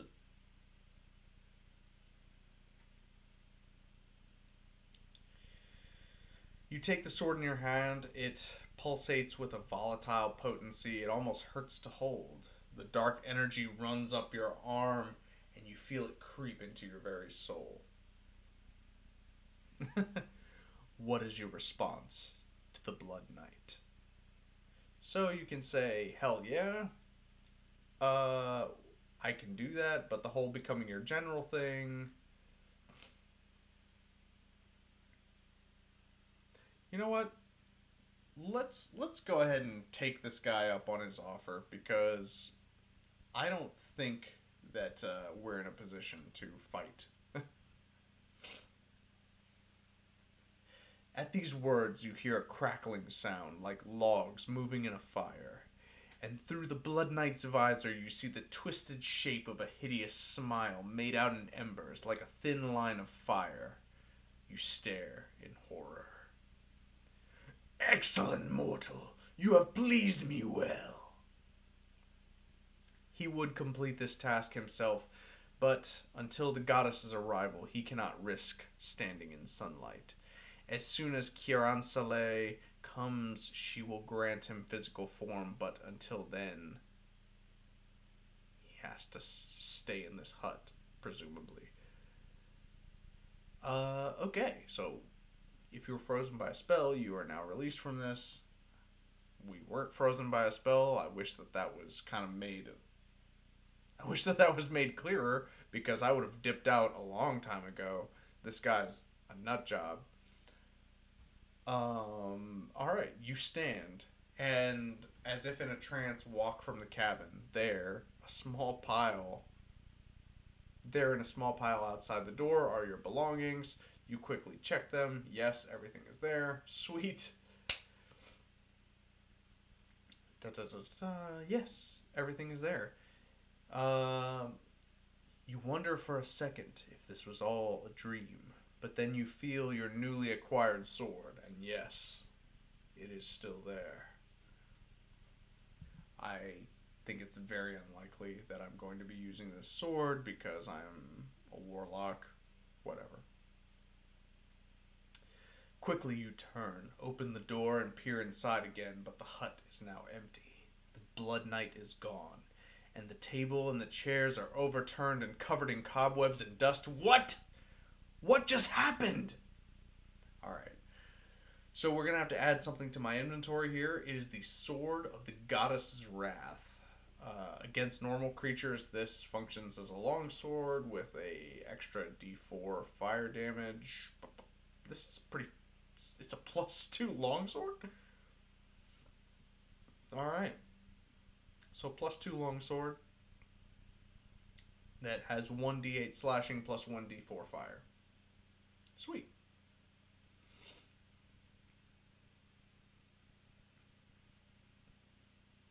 We are standing on the pathway through the Weathercoat Wood. We're on the tile page 6.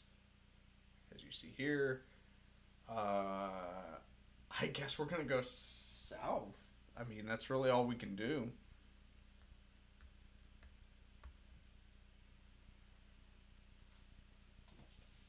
Let's see if I still have tile page 2 somewhere here.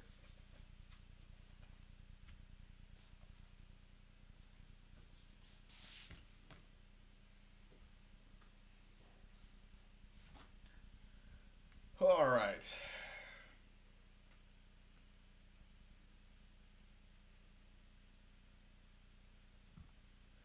That was an intense encounter.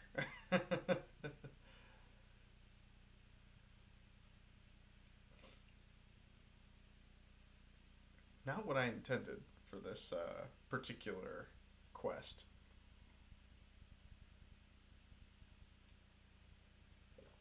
Alright. This track bends to the southeast, and if you follow it, all light from the forest entrance is now disappearing. It's like night still hides in here, only the faintest light seeps through the canopy. Ahead, you see something white and whips... Sorry, butchered that. Ahead, you see something white and wispy spanning the paths. Cobwebs! Slowly, you edge forward. Yeah, you can actually, you see the cobwebs here. I hope that we don't get, pardon my language, I hope we don't get butt fucked by spiders. I'm actually going to make a stealth check here.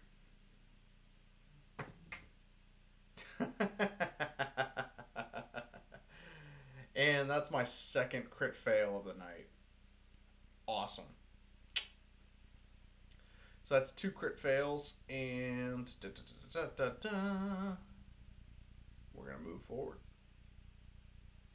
You edge forward, drawing your weapon and keeping watch on all sides. After all, where there's webs. You stop before the first web, a thick mass. Sorry, there we go. You stop before the first web, a thick mass of silken threads. It looks tough. An ordinary weapon is going to struggle to cut through this. Do you know any flame-producing cantrips or spells? Actually, I think that, I've got burning hands, but, yeah, no, I don't think so. Now, it does say, wow, there's actually a lot of options here. So, if you have flame-producing cantrips or spells, you can burn the web. If you have the Mage Hand cantrip, you can move the web.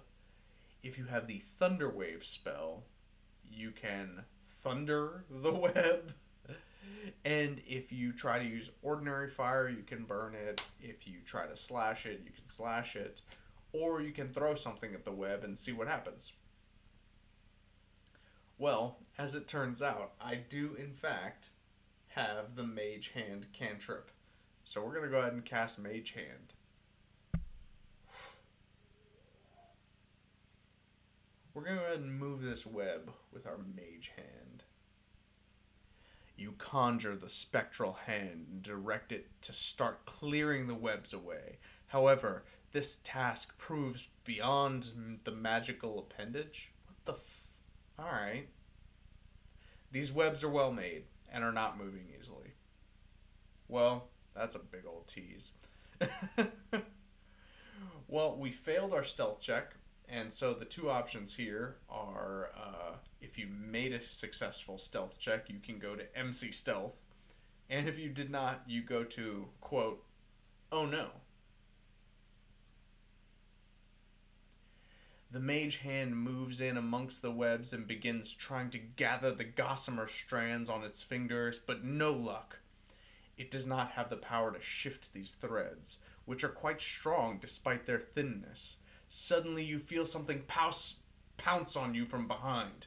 Your noisy progress through the forest must have alerted it to your presence. You turn frantically trying to get the thing off, whatever it is. Roll a d20 plus 3.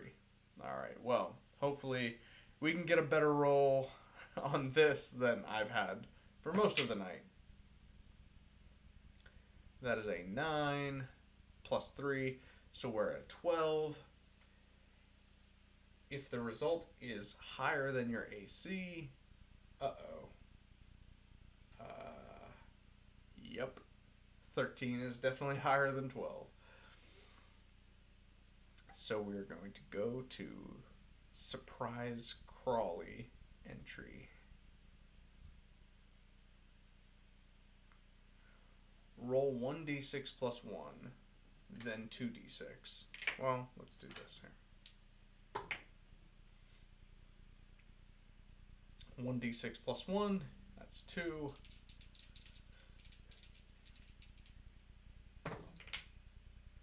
And that's our 2d6.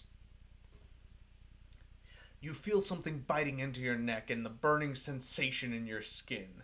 Something poisonous has bitten you. You take 1d6. Oh, crap. Well, this is bad. Because you take 1d6 poison damage.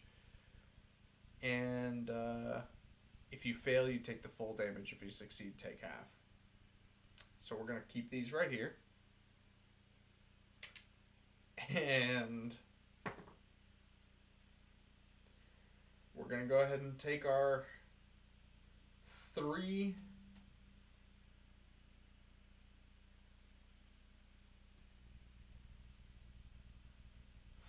piercing damage.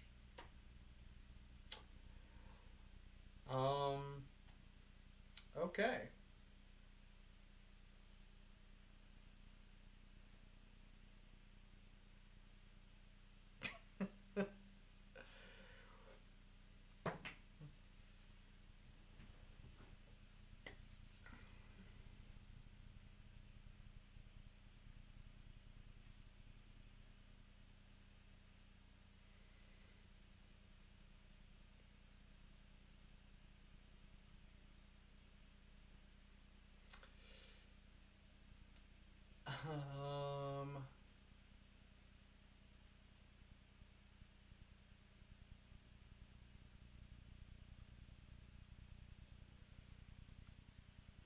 So, a giant wolf spider snuck up from behind, bit me on the back of the neck,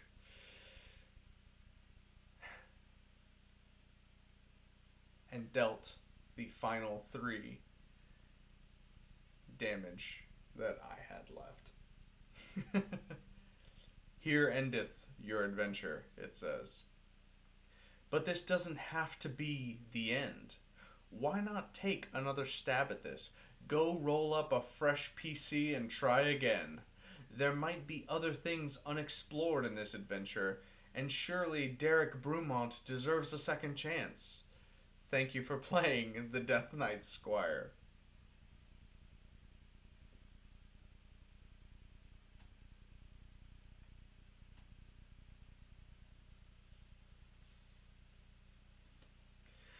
So I gotta tell you, I definitely did not think that I was going to die on my first playthrough of this quest, especially considering that I was using homebrew content.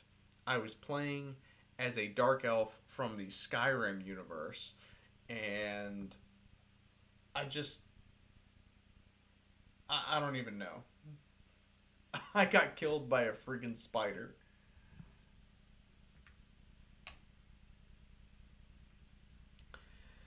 So,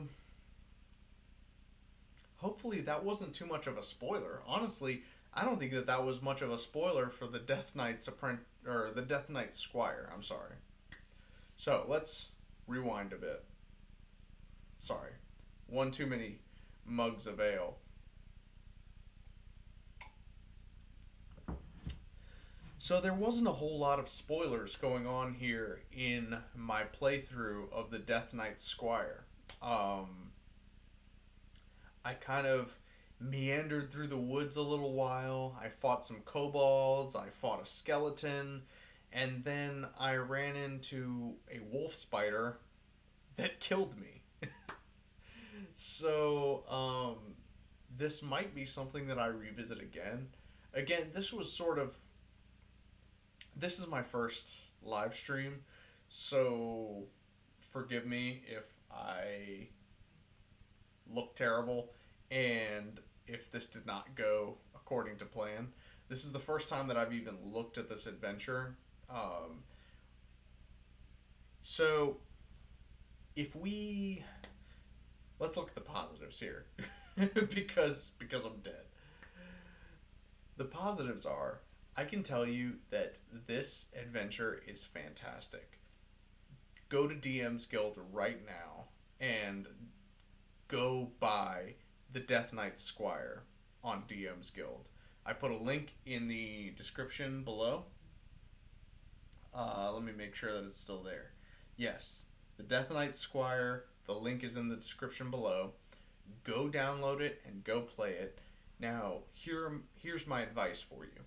Having played through it now in front of you live once, I will tell you that you should print the map booklet because it makes it easier to kind of play tabletop style with the map printed out for you.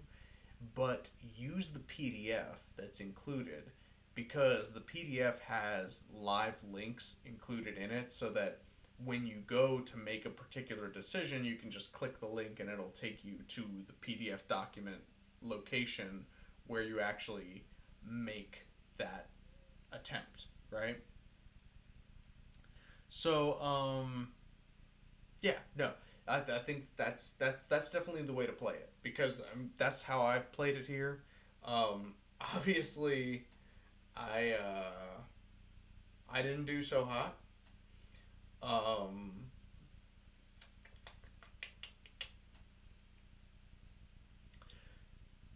Yeah, let's see here. So I didn't make it very far into the woods to save this kid, Derek Brumont. I fought a couple of kobolds, I fought a skeleton, and then a spider killed me. You really don't know what's coming for you in this adventure. There's a lot of random encounters that you have no idea how they're going to turn out, and I mean it's awesome. Honestly, there was some good role playing encounters too. I came across that random guy in the middle of the woods, and so maybe I should have talked to him. I don't know. Suffice to say, maybe I'm just not the best D&D player. But I had a lot of fun. I don't know. I kind of feel like it's worth keeping the stream going. It's only 10, right? So we had a little technical difficulty getting things started at first. So let's rewind. I had run a poll on Twitter, and this is where this whole thing came from. Is I had run a poll on Twitter to see what people would actually want to watch me do if I were live streaming and drinking beer. And it turned out it was a 50-50 tie between playing an Elder Scrolls video game such as Morrowind, Oblivion, or Skyrim and playing a D&D solo adventure. So I did a combination of both. Is I played a D&D solo adventure using and you can get the links down below in the description. There's a homebrew version of Skyrim characters that you can use for D&D 5e. And having played them, I can tell you that they are actually really well balanced. Because I died. There's actually other versions of D&D 5e character classes using the Elder Scrolls as a basis, and those ones were super unbalanced. Because when I played as a Dunmer using those rules, you get like a +1 intelligence, +1 strength, and a +1 dexterity. And then you also get two special once a day abilities, the Ancestor's Wrath and Ancestor Guardian. This version that I played through tonight, I only had Ancestor's Wrath, and I had a +1 intelligence and a +1 strength. And I got crushed. I was. I mean, I died on my third encounter. I don't know, this is crazy. So, you know, I might just hang out here and continue talking about the adventure because the adventure was great. Again, you should buy the map booklet for this adventure and then use the digital PDF. If you have an iPad or a tablet, that would be the best way, I guess, to play through the adventure because then you could have the PDF loaded and then use the interactive links to take you to specifically where in the PDF that you have these encounters. But I mean, my setup is ridiculous because I've got, you know, one screen with my script for YouTube, and then I've got one screen with my chat open, and then this is the screen that's got my actual stream, and of course the my character sheet, which if there was a way to digitally tear this character sheet up, I would. Poor Novosi Halalu just died. Just died in the middle of the woods from a freaking spider. Yeah, I cannot praise this D&D solo adventure enough. Please go to DM's Guild and buy the Death Knight Squire because it is so much fun, and you know, it's so hard for me to get together my D&D group to actually play a game of D&D, so this was like a nice release for me to actually, you know, get to be a player for once. Usually I'm the DM.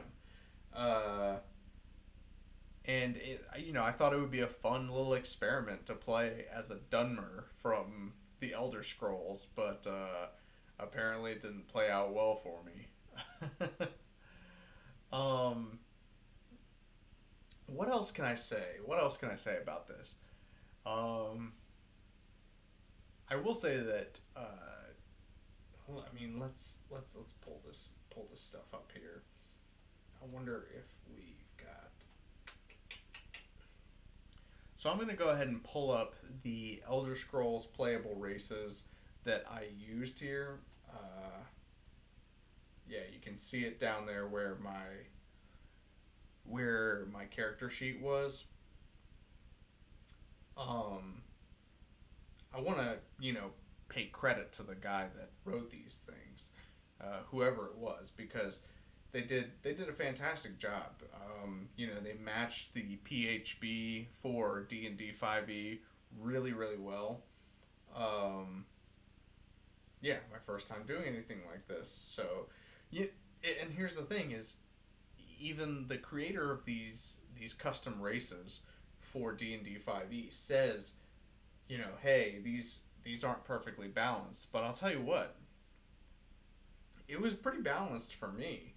I used the Dunmer, of course. I'm a big Dark Elf fan due to Morrowind. I also like Bretons. Maybe if I play through this adventure again, I might play as a Breton. Yeah, here we go. So, ultimately, I think that I had some unlucky rolls this evening. I don't know if you caught how many failed stealth rolls I had. Um, and then, I had several critical hits rolled against me, which was definitely, definitely sucked. But it's funny. It's actually that's what most of my games go with my home group.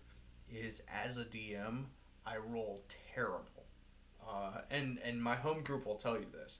Is I will miss 6 out of 7 attacks on these guys, and you know what? Here, since I've got this stream still going, I'm gonna tell a short story about the Eberron campaign that I was running prior to doing all of this.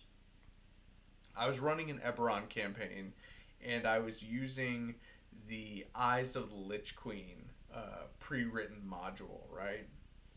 And early in that campaign, there is a battle between the party and a half-dragon zombie. And amongst the party was this halfling monk. Scott, I'm looking at you, you turd.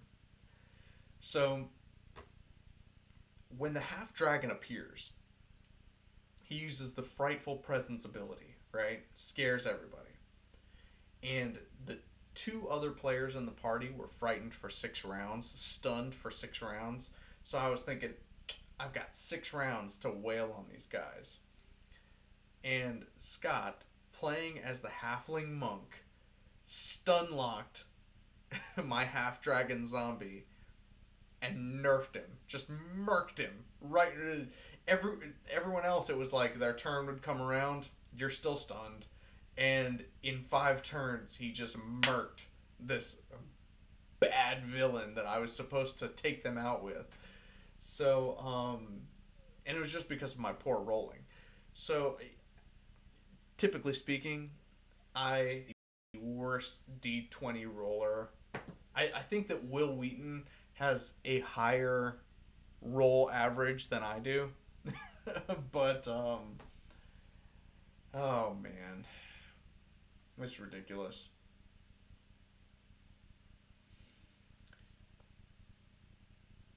I had intended for this stream to go a lot longer. Shoot. I'll tell you what. I appreciate everyone that's watched so far. I see a couple of my friends in here, Matt and Jess. I love you both. Thank you for tuning in. I really didn't expect to die.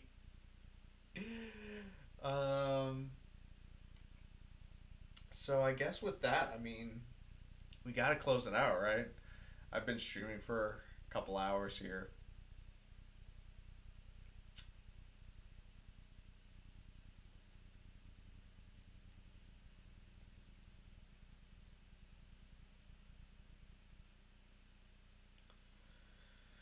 Well, technical difficulties aside, because I think that obviously my computer can't handle this level of streaming. I'm gonna have to look into some other options as far as getting a nice clean stream for you guys.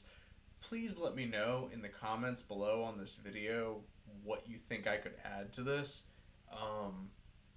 I was legit thinking that that we'd have a little bit more of a D&D experience for you to review.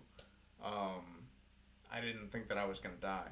I'm still just blown away. It's so stupid. So yeah, let me know in the comments if you...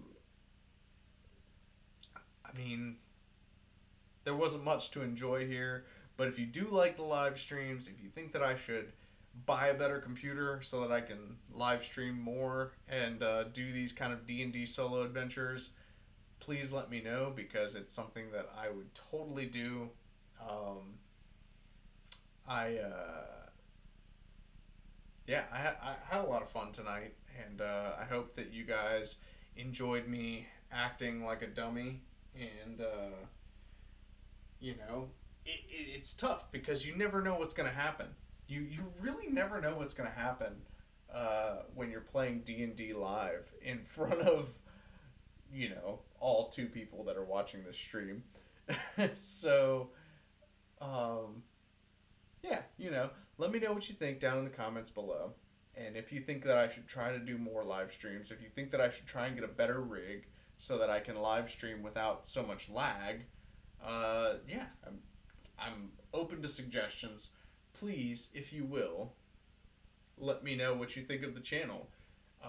If you would rather I pre-record these, especially considering that I didn't think that I was going to die, yeah, I'll pre-record these and do it that way. I think that that might be a better way of doing it.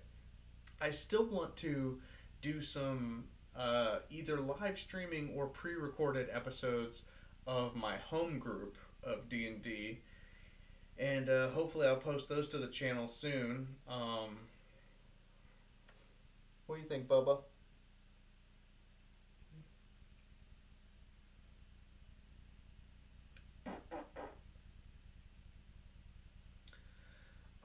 Thank you guys so much for watching.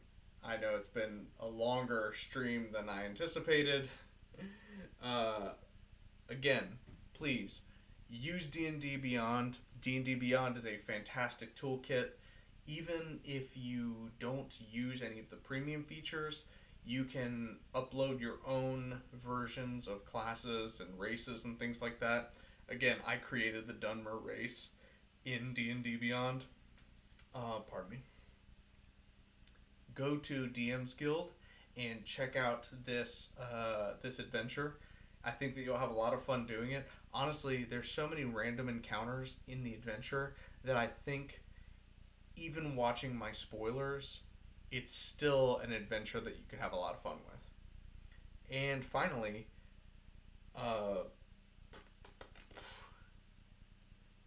go to this Imager account and check out these Skyrim races because I think they're pretty awesome. I'm tempted to run my own game set in Cyrodiil because I think that'd be fantastic. Um, Again, if there's anything else you want to see on the channel, if you want me to try more live streams, do let me know in the comments below. I appreciate everyone who did tune in to watch me get killed by a freaking spider. I'm gonna be butthurt about that all week. Yeah, thanks for tuning in, and I will catch you guys later.